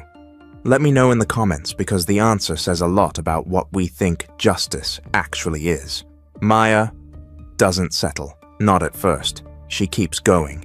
The closer the case gets to trial, the more pressure builds. The company offers mediation. They hint at settlement. They talk about moving on. Maya's lawyer explains what trial means. It means risk. A jury could side with her, or not.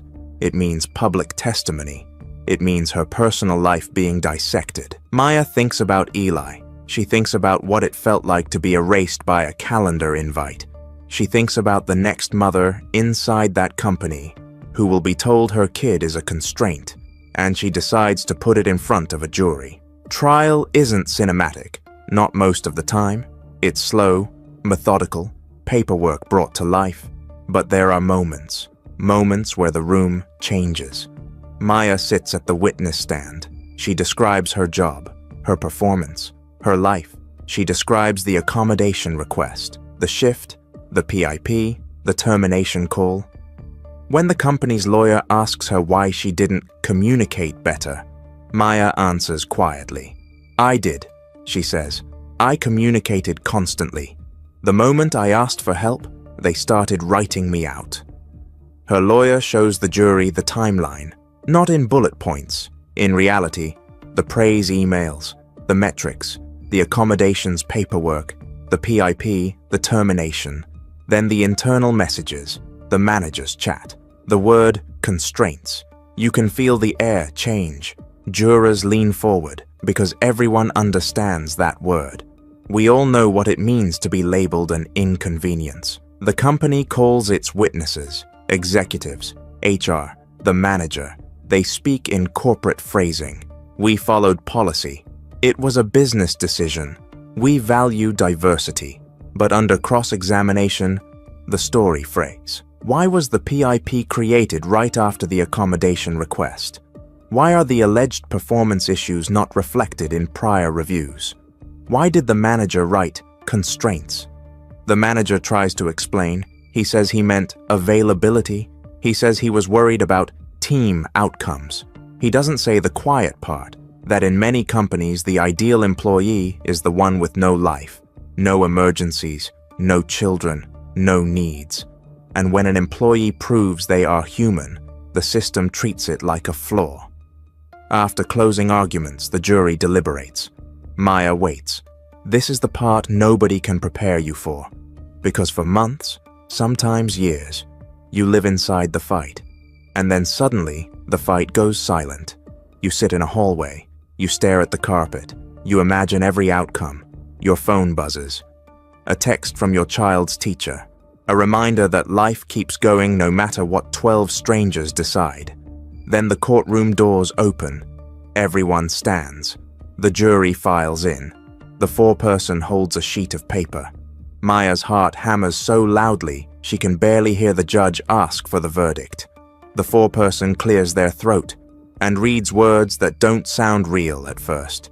They find the company liable. They award damages.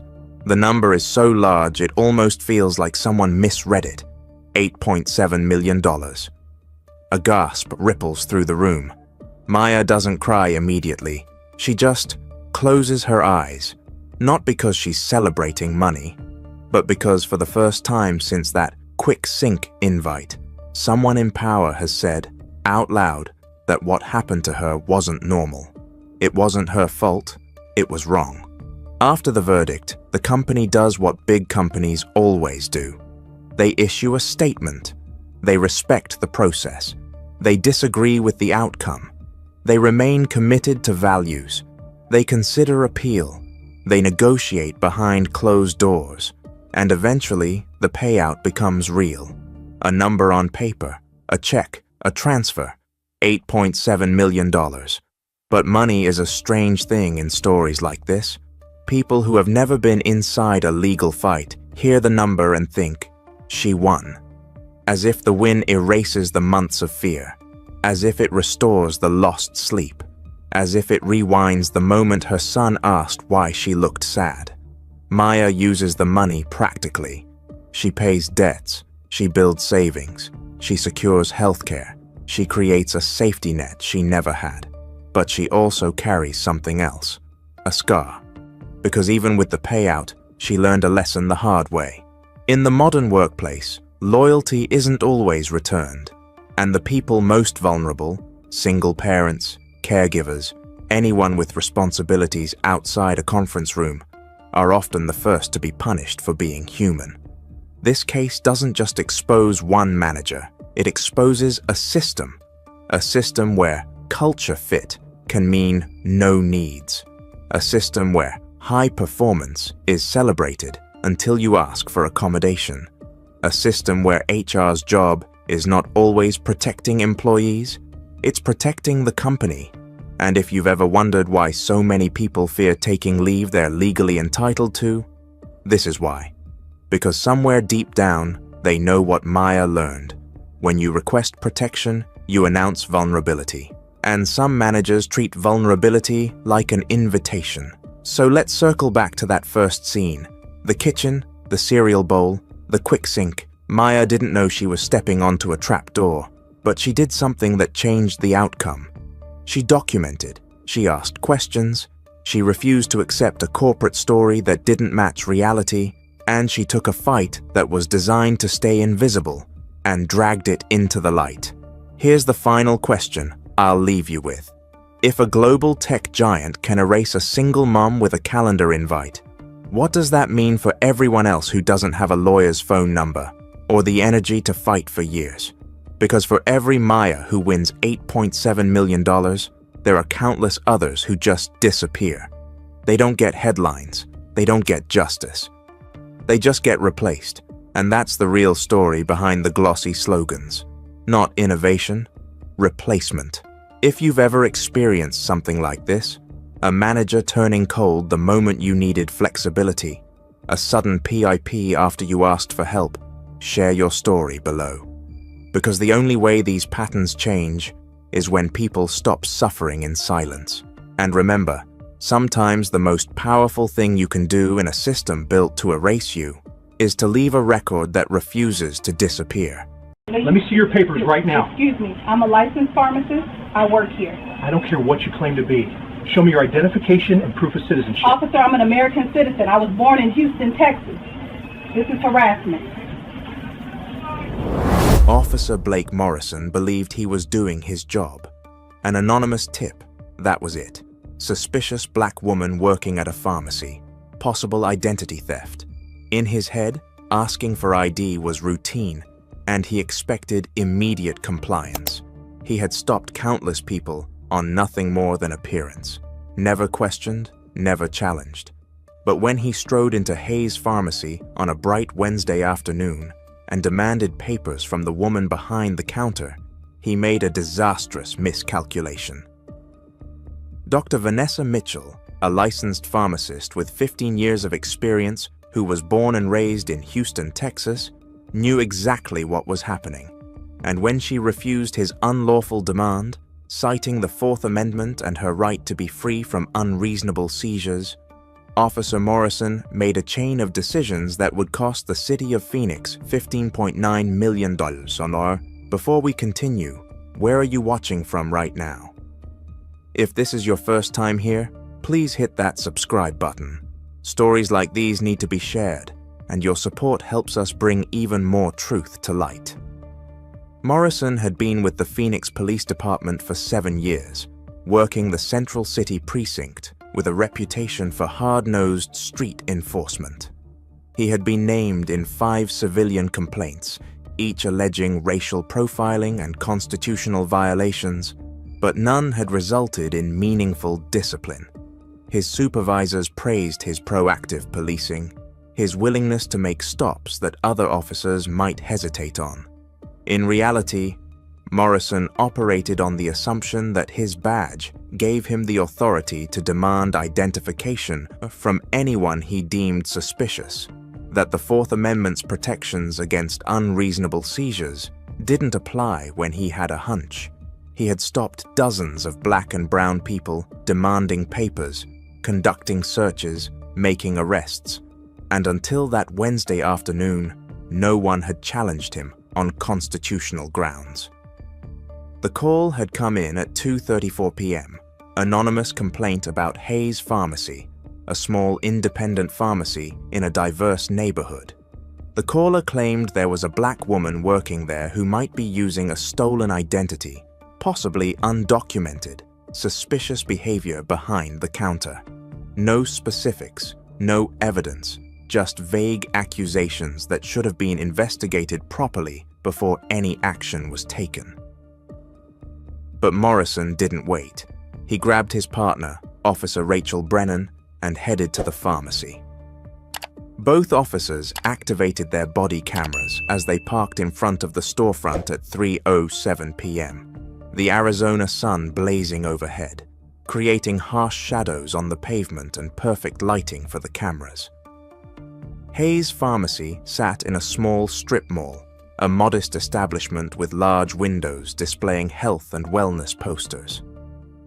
The afternoon heat shimmered off the asphalt, the temperature reading 104 degrees on the bank sign across the street.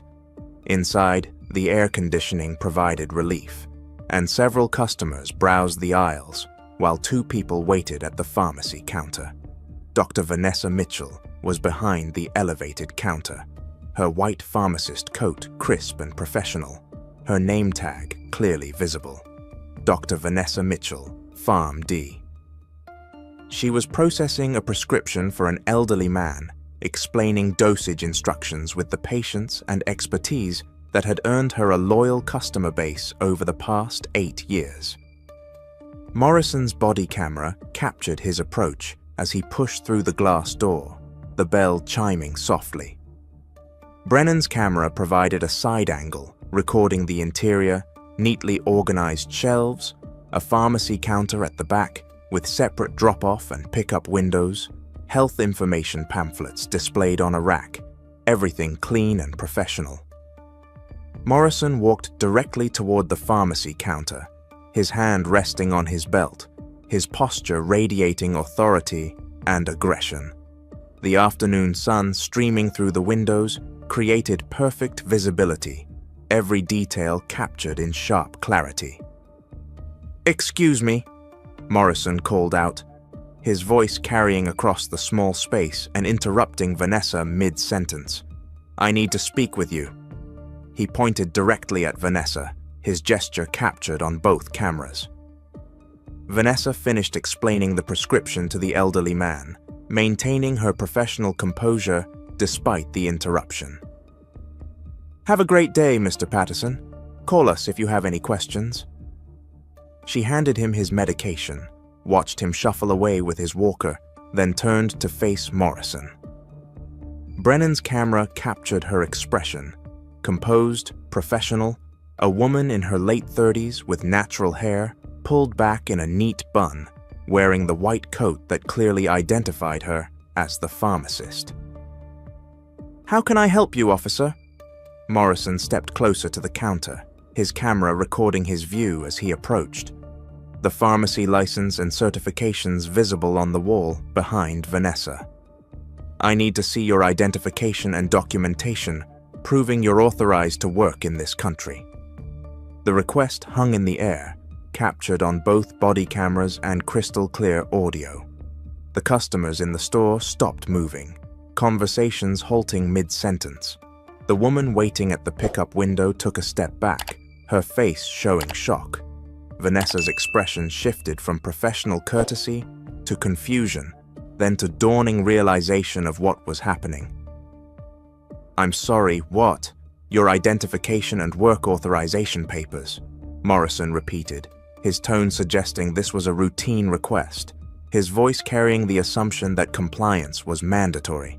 "We've received a report that someone at this location may be working under a false identity. I need to verify your legal status." Vanessa's hands rested on the counter, her years of dealing with difficult situations and pharmacy work, helping her maintain composure even as anger began to rise. Both cameras captured her measured response, her voice steady. "Officer, I'm a licensed pharmacist. I work here. You can see my credentials on the wall behind me." She gestured to a framed pharmacy license clearly visible in the afternoon light, showing her name, license number, and the State of Arizona Board of Pharmacy seal, along with her Doctor of Pharmacy degree from Texas Southern University. "That doesn't verify your immigration status," Morrison said dismissively, his camera recording his own hand, waving away her credentials as if they meant nothing. "I need to see government-issued identification and proof of citizenship or legal residency now." The afternoon sunlight streaming through the windows illuminated every detail of the confrontation. Vanessa's jaw tightened, her voice remaining calm but taking on an edge of steel. "Officer, I'm an American citizen. I was born in Houston, Texas. I don't have to prove my citizenship to you without probable cause. What specific crime am I being accused of committing? Morrison's face flushed slightly, the color change visible on Brennan's camera from the side, the bright interior lighting making every nuance clear. You're not being accused of anything yet. This is a routine verification based on a complaint we received. If you have nothing to hide, you should have no problem showing me your papers. Papers. Vanessa repeated the word, carrying historical weight that any Black American would understand. Officer, this isn't 1950s Alabama. This isn't apartheid South Africa. This is America. And the Fourth Amendment protects me from unreasonable seizures, which includes being detained and forced to produce identification without reasonable suspicion of criminal activity. Unless you can articulate a specific crime you suspect me of committing, you have no legal authority to demand my identification or my citizenship papers. Brennan shifted uncomfortably behind Morrison, her camera wavering slightly, recording her own feet shuffling on the tile floor.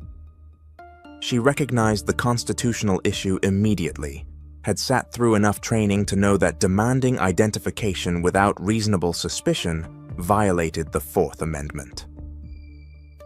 Arizona had specific case law on this, had been through multiple lawsuits about immigration enforcement overreach, but she remained silent, unwilling to contradict her partner in front of civilians, unwilling to challenge the implicit assumption that Black people were always subject to demands for papers.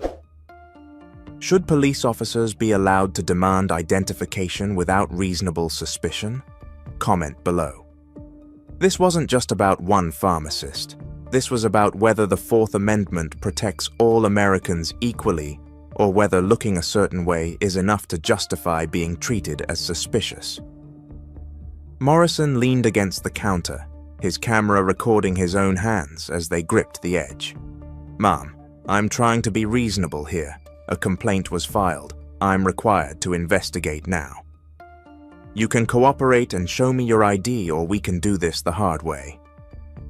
The hard way.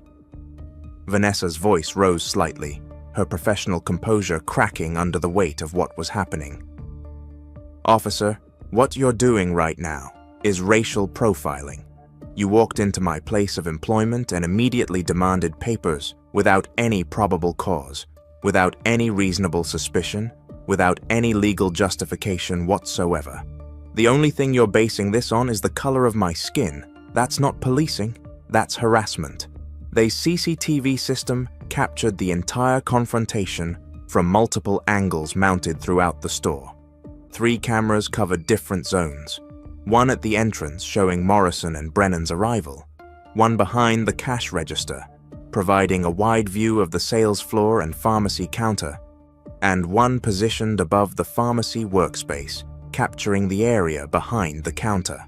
The digital recording system installed after a robbery 2 years prior stored high definition footage with audio time-stamped and date-stamped on every frame. Morrison's camera captured him noticing the visible security cameras, his head tilting up toward the ceiling-mounted devices. "Ma'am, I'm going to need you to cooperate," he said, his tone becoming more insistent. "They're recording everything," Vanessa said firmly, gesturing toward the security cameras. "Just like your body cameras are, this entire interaction is being documented. My workplace security system captures audio and video, and what it's recording is you disrupting my business based on nothing but an anonymous complaint and your own biases." Morrison straightened his posture, becoming more aggressive, his shadow falling across the counter in the bright afternoon light. "Final warning. Show me your identification and proof of citizenship, or you're going to be detained." "Detained for what?" Vanessa demanded, her hands now gripping the countered edge. "What crime have I committed? What reasonable suspicion do you have? You can't detain someone without reasonable suspicion. That's basic Fourth Amendment law, officer. Or did they skip that day at the academy?" Morrison's face went red. the flush captured clearly on Brennan's camera. He had been challenged before, but never like this. Never by someone who understood the law better than he did. Never by someone who refused to be intimidated. "You're obstructing an investigation," he said, his voice rising. "Obstructing what investigation?" Vanessa shot back. "There is no investigation. There's an anonymous complaint with no specifics, which doesn't create probable cause or reasonable suspicion of anything. What you're doing is called a pretextual stop, and it's unconstitutional when based solely on race, which is exactly what this is." Morrison moved toward the gate that led behind the pharmacy counter, his intention clear. Both body cameras and these overhead CCTV captured the movement from different perspectives. "I'm coming back there. If you won't cooperate, I'll verify your identity myself." "You absolutely are not," Vanessa said, moving to block the gate. "This is a restricted area. Only licensed pharmacy personnel are allowed back here. You have no warrant, no exigent circumstances, no consent. You're violating multiple laws right now, and I'm telling you to stop." Morrison reached for the gate latch, and Vanessa placed her hand on it from the other side, holding it closed. "Officer, I'm not resisting. I'm not obstructing. I'm exercising my Fourth Amendment right to be free from unreasonable searches and seizures. You need to leave, or you need to get a supervisor down here who understands constitutional law." "That's it," Morrison said, pulling out his handcuffs. "You're under arrest." "For what?" Vanessa's voice was loud now, clear, captured perfectly on both body cameras and the pharmacy security system. "For asserting my constitutional rights, for being black in my own workplace, for refusing an unlawful order." Morrison forced the gate open, using his weight against Vanessa's resistance, and Brennan's camera captured Vanessa stumbling backward, her hands coming up defensively. The CCTV camera above the pharmacy counter recorded the entire sequence from overhead, showing Morrison's aggressive entry in Vanessa's defensive posture. "You're under arrest for obstruction and failure to provide identification," Morrison said, grabbing Vanessa's arm roughly.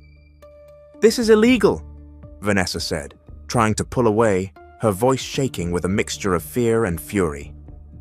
"I'm a United States citizen. I was born in Houston, Texas. My parents were born in Texas. My grandparents were born in Texas. You have no right to do this."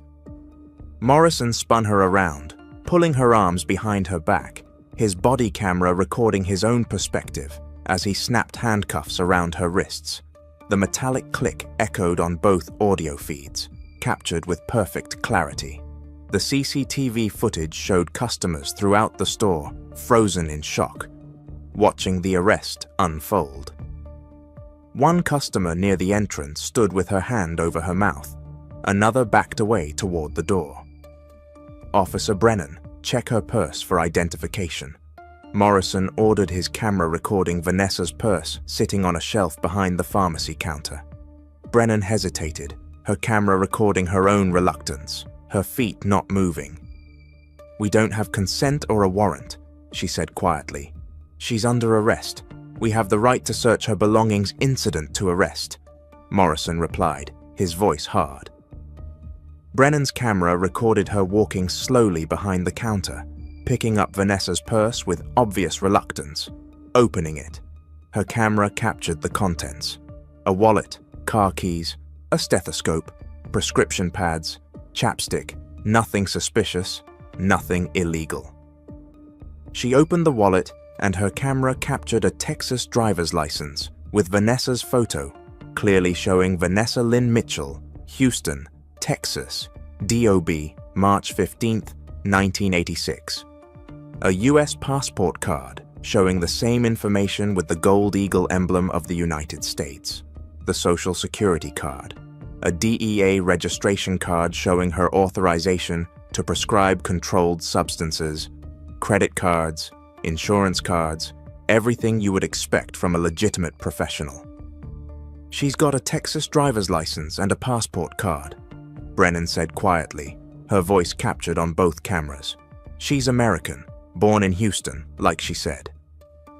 Morrison's grip on Vanessa's arm tightened, visible on his own body camera as he looked down at his hands. For a moment, doubt flickered across his face, captured in profile on Brennan's camera. He had arrested an American citizen for refusing to show papers she had no legal obligation to show.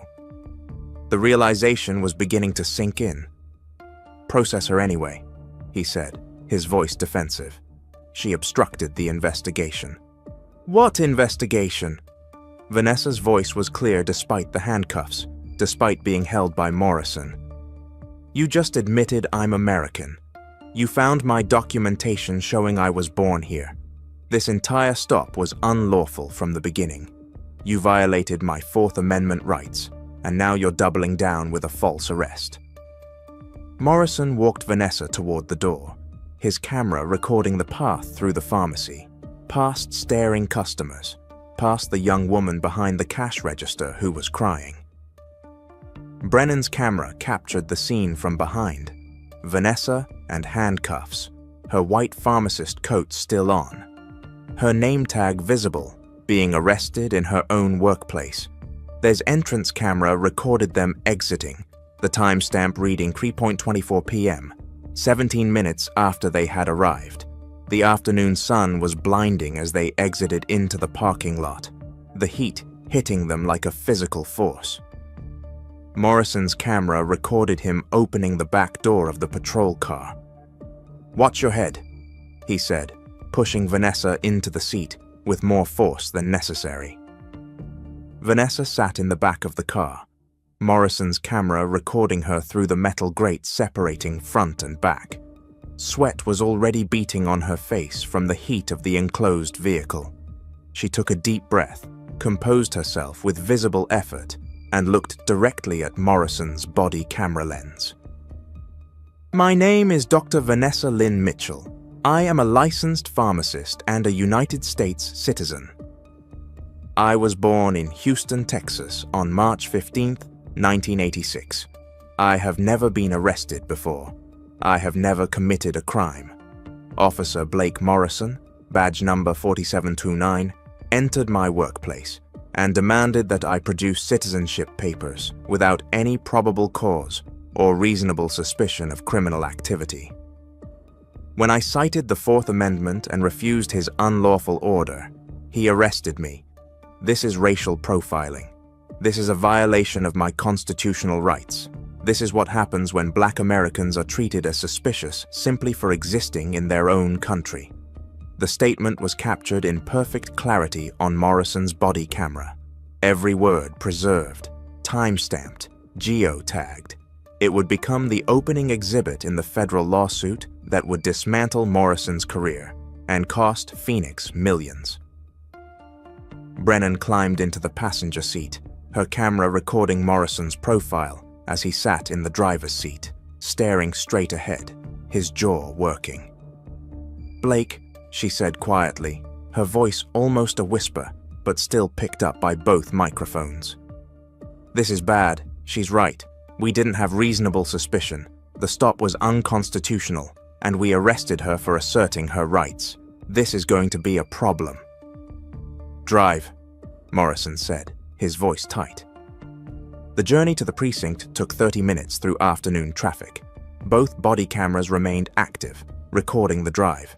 Morrison's camera showed the road ahead, the dashboard clock advancing. 3:42 p.m., 3:55 p.m., 4:08 p.m. Brennan's camera occasionally panned back to check on Vanessa, who sat in silence, her face turned toward the window.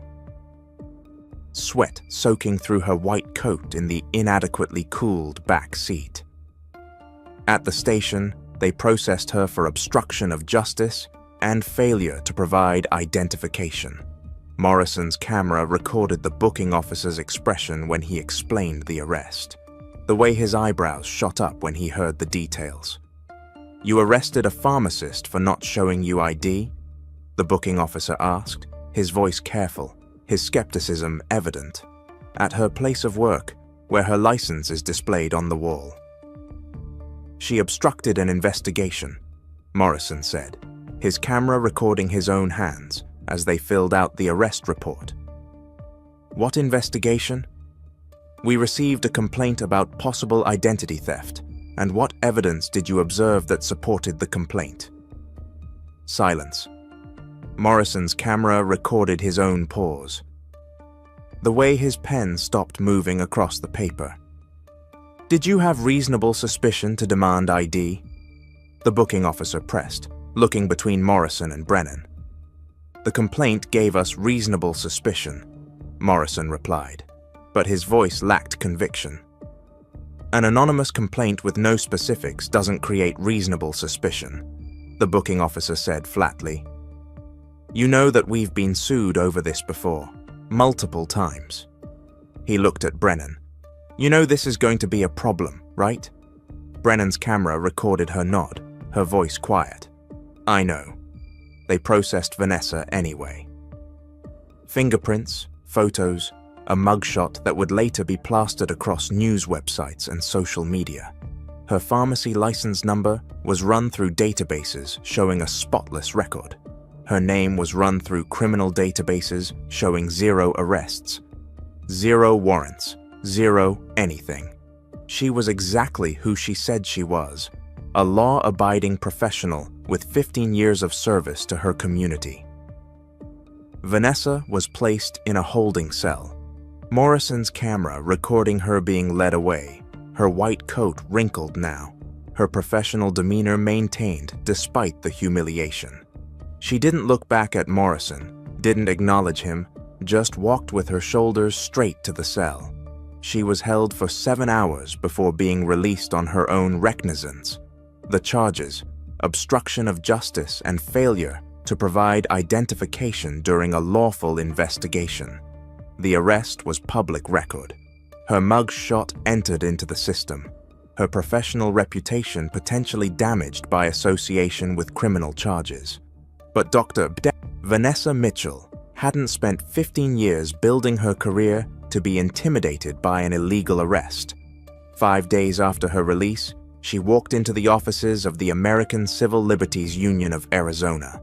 The attorney who met with her, a man named David Ramos, with 20 years of experience in civil rights litigation, listened to her story with growing anger. When Vanessa finished, Ramos leaned forward, his elbows on his desk, the afternoon sun creating geometric patterns through the blinds. Do you know what the Fourth Amendment protects? He asked. Vanessa nodded. It protects against unreasonable searches and seizures. Being stopped and forced to show ID is a seizure under Fourth Amendment jurisprudence. It requires at minimum reasonable suspicion of criminal activity. An anonymous complaint without specific articulable facts doesn't create reasonable suspicion. What Officer Morrison did was textbook unconstitutional. Exactly, Ramos said, already taking notes. And when you asserted your rights, he arrested you for it. That's retaliation. That's deprivation of rights under color of law. And given that this happened because you're black, this is also about racial discrimination and selective enforcement. Ramos requested the body camera footage under Arizona's public records law. He also immediately contacted Hayes Pharmacy and obtained a copy of the complete CCTV footage from their security system.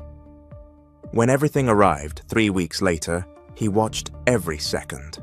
Both officers complete body camera recordings from arrival at the pharmacy through the booking process, plus all 3 angles from the security cameras.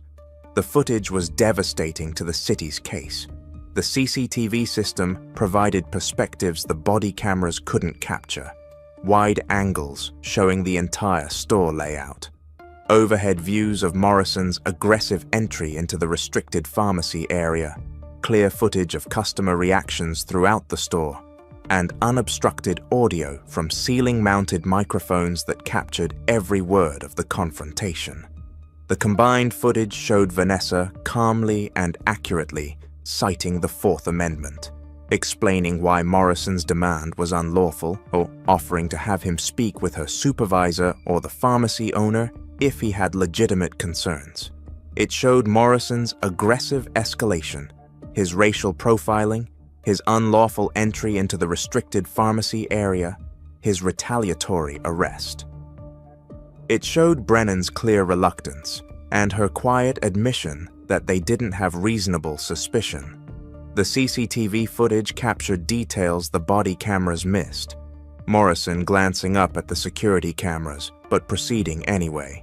Customers throughout the store witnessing the entire confrontation. The overhead view clearly showing Vanessa never physically resisted or obstructed. And it showed Vanessa's powerful statement in the back of the patrol car, her clear articulation of exactly what had been done to her and why. The criminal charges against Vanessa were dropped within 6 weeks. The prosecutor, after reviewing both the body camera footage and these CCTV recordings and consulting with her office's Civil Rights Division, declined to pursue the case. In her dismissal memo, she wrote, "The defendant correctly and repeatedly cited her Fourth Amendment rights. The investigating officer had no reasonable suspicion to demand identification, and the defendant had no legal obligation to provide it. The defendant's refusal was lawful. Multiple camera angles from both police body cameras and the business security system confirmed the defendant never physically resisted or obstructed the officers. The subsequent arrest appears to be retaliatory in nature and potentially motivated by racial bias. All charges are dismissed, and this office recommends the matter be referred to Internal Affairs for investigation of the arresting officer. But dismissal wasn't enough, not remotely close. Ramos filed a federal civil rights lawsuit in the United States District Court for the District of Arizona. Dr. Prude, Vanessa Mitchell versus City of Phoenix. Officer Blake Morrison and Officer Rachel Brennan. The complaint alleged violations of the Fourth Amendment, false arrest, malicious prosecution, unlawful seizure, retaliation for exercising constitutional rights, selective enforcement based on race, and intentional infliction of emotional distress. The city's initial response was insulting. They offered $25,000 to settle, barely enough to cover Vanessa's attorney fees, let alone compensate her for the violation and humiliation. Ramos refused immediately. "This case is going to trial," he told Vanessa during a strategy meeting in his office. "We have everything we need, body camera footage showing the entire encounter, the pharmacy security system footage providing multiple additional angles and perspectives. Your clear knowledge of the law and assertion of your rights.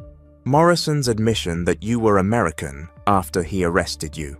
This is about establishing that being black in America doesn't mean you forfeit your Fourth Amendment rights, that police can't demand papers from people based on skin color, that there are real consequences for constitutional violations." The case went to trial 21 months after Vanessa's arrest. The courtroom was packed every single day with civil liberties advocates, members of Phoenix's black community, pharmacy professionals who saw this as an attack on their entire profession, and national media who recognized this as a defining case about racial profiling and constitutional rights. The body camera footage was played on the trial's opening day, followed immediately by these CCTV recordings, setting the tone for everything that followed. The jury, 12 Arizonans of diverse backgrounds, watched multiple camera angles simultaneously on split screens. They watched Morrison walk into the pharmacy and immediately demand papers from Vanessa without any preamble or explanation. They watched Vanessa's professional response, her citation of the Fourth Amendment, her clear explanation of why his demand was unlawful. They watched Morrison's escalation, his physical entry into the restricted area, his aggressive arrest. The CCTV footage provided overhead views that made Morrison's aggression even more apparent, showed Vanessa's defensive posture, clearly captured the shock and fear on customers' faces throughout the store. They watched Brennan's hesitation and her discovery of Vanessa's American citizenship documents. They watched Vanessa's statement in the patrol car, her dignity maintained even in handcuffs. When the footage ended, you could have heard a pin drop in the courtroom. 3 jurors were visibly crying. The others looked angry, betrayed, shocked that this could happen in their city. Vanessa testified for 5 hours over 2 days. She explained her background, her education at Texas Southern University, her 15 years as a pharmacist, her service to the Phoenix community. She described the humiliation of being arrested at work in front of her customers and colleagues for asserting rights that every American supposedly possesses. She talked about the assumption of criminality that Black professionals face every day, the exhaustion of constantly having to prove you belong. "I have 3 pharmacy degrees hanging on my wall," she told the jury, her voice steady but emotional. "I have a state license that requires background checks and continuing education. I've never been arrested. I've never committed a crime. But the moment Officer Morrison saw me, a Black woman, he assumed I was there illegally. He didn't ask to speak to the owner. He didn't verify the complaint before acting. He just walked in and demanded papers like I was living in a police state. And when I cited the 4th Amendment, when I asserted the rights that supposedly make America different, he arrested me for it. That's not policing, that's oppression." Ramos called Professor William Chen from Arizona State University's Sandra Day O'Connor College of Law as an expert witness. Professor Chen explained 4th Amendment jurisprudence in clear terms. The Supreme Court has established that police may demand identification only when they have reasonable suspicion that a person is engaged in criminal activity. He testified, "An anonymous tip without specific articulable facts does not create reasonable suspicion." Officer Morrison had no legal basis to demand Dr. Mitchell's identification. Her refusal was lawful. His arrest was unconstitutional. This is settled law, and any reasonable officer would know this. The defense tried to argue qualified immunity, claiming Morrison could have reasonably believed his actions were lawful. Ramos destroyed that defense methodically. "Ladies and gentlemen," he told the jury in his closing argument, Dr. Mitchell told Officer Morrison he was violating the 4th Amendment. She explained why. She cited case law principles that any first-year law student would understand. All of this is documented on multiple cameras from multiple angles. And he arrested her anyway, not because he believed he was right, but because he was angry that a Black woman dared to tell him no. That's not a reasonable mistake. That's willful ignorance of constitutional rights. That's exactly what qualified immunity doesn't protect. The jury deliberated for 3 days. The wait was agonizing. Vanessa spent it praying, surrounded by family who had flown in from Texas, by colleagues from the pharmacy community, by activists who saw her case as a test of whether the 4th Amendment meant anything for Black Americans. When the verdict came back, the courtroom filled within minutes. The jury foreman, a retired school teacher, stood to read, "Guilty on all counts." The room erupted. Vanessa collapsed into Ramos's arms, sobbing with relief and vindication. The damages phase lasted 2 weeks. The jury heard about Vanessa's panic attacks, her fear of police, her inability to work for months after the arrest. They heard from customers who stopped coming to Hayes Pharmacy because they were afraid of being associated with someone arrested. They heard from the pharmacy owner about the business lost, the reputation damaged, about the cost of providing the security footage that proved Vanessa's innocence. They heard from a psychiatrist about the particular trauma that Black professionals experience when their credentials mean nothing in the face of racial bias. They heard from an economist who calculated Vanessa's lost wages, the damage to her career trajectory, the cost of therapy, and legal defense. When the jury announced the damages, the courtroom exploded with cheers and tears. $8.4 million in compensatory damages for lost wages, emotional distress, reputational harm, and violation of constitutional rights. $7.5 million in punitive damages, calculated specifically to punish the city for allowing officers like Morrison to operate without training, oversight, or accountability. Total $15.9 million. The largest civil rights verdict in Arizona history. Morrison was terminated within hours. Brennan received a 2-month suspension and was reassigned to desk duty permanently. The Phoenix Police Department, under pressure from the Department of Justice, announced sweeping reforms, mandatory Fourth Amendment training with emphasis on reasonable suspicion standards, new policies prohibiting demands for identification without articulable reasonable suspicion, body camera review protocols for all arrests involving constitutional challenges, and an independent monitor to review allegations of racial profiling. Vanessa used part of her settlement to establish the Fourth Amendment Defense Fund, providing free legal representation to others subjected to unlawful demands for identification. She became a national voice on racial profiling, testifying before Congress, speaking at law schools, sharing her story with anyone who would listen. The combined body camera and CCTV footage became required viewing in police meets across the country, a stark lesson in what happens when officers let racial bias override constitutional law. The case also sparked conversations about the importance of business security systems in documenting police interactions and protecting civil rights. And in Phoenix, Dr. Vanessa Mitchell's case became a landmark proof that the Fourth Amendment means something, that racial profiling has consequences, and that sometimes the most important thing you can say to power is simply no. If you believe that all Americans deserve Fourth Amendment protection regardless of race, that demanding papers without cause is unconstitutional, and that standing up for your rights should be celebrated, not punished, hit that subscribe button and turn on notifications.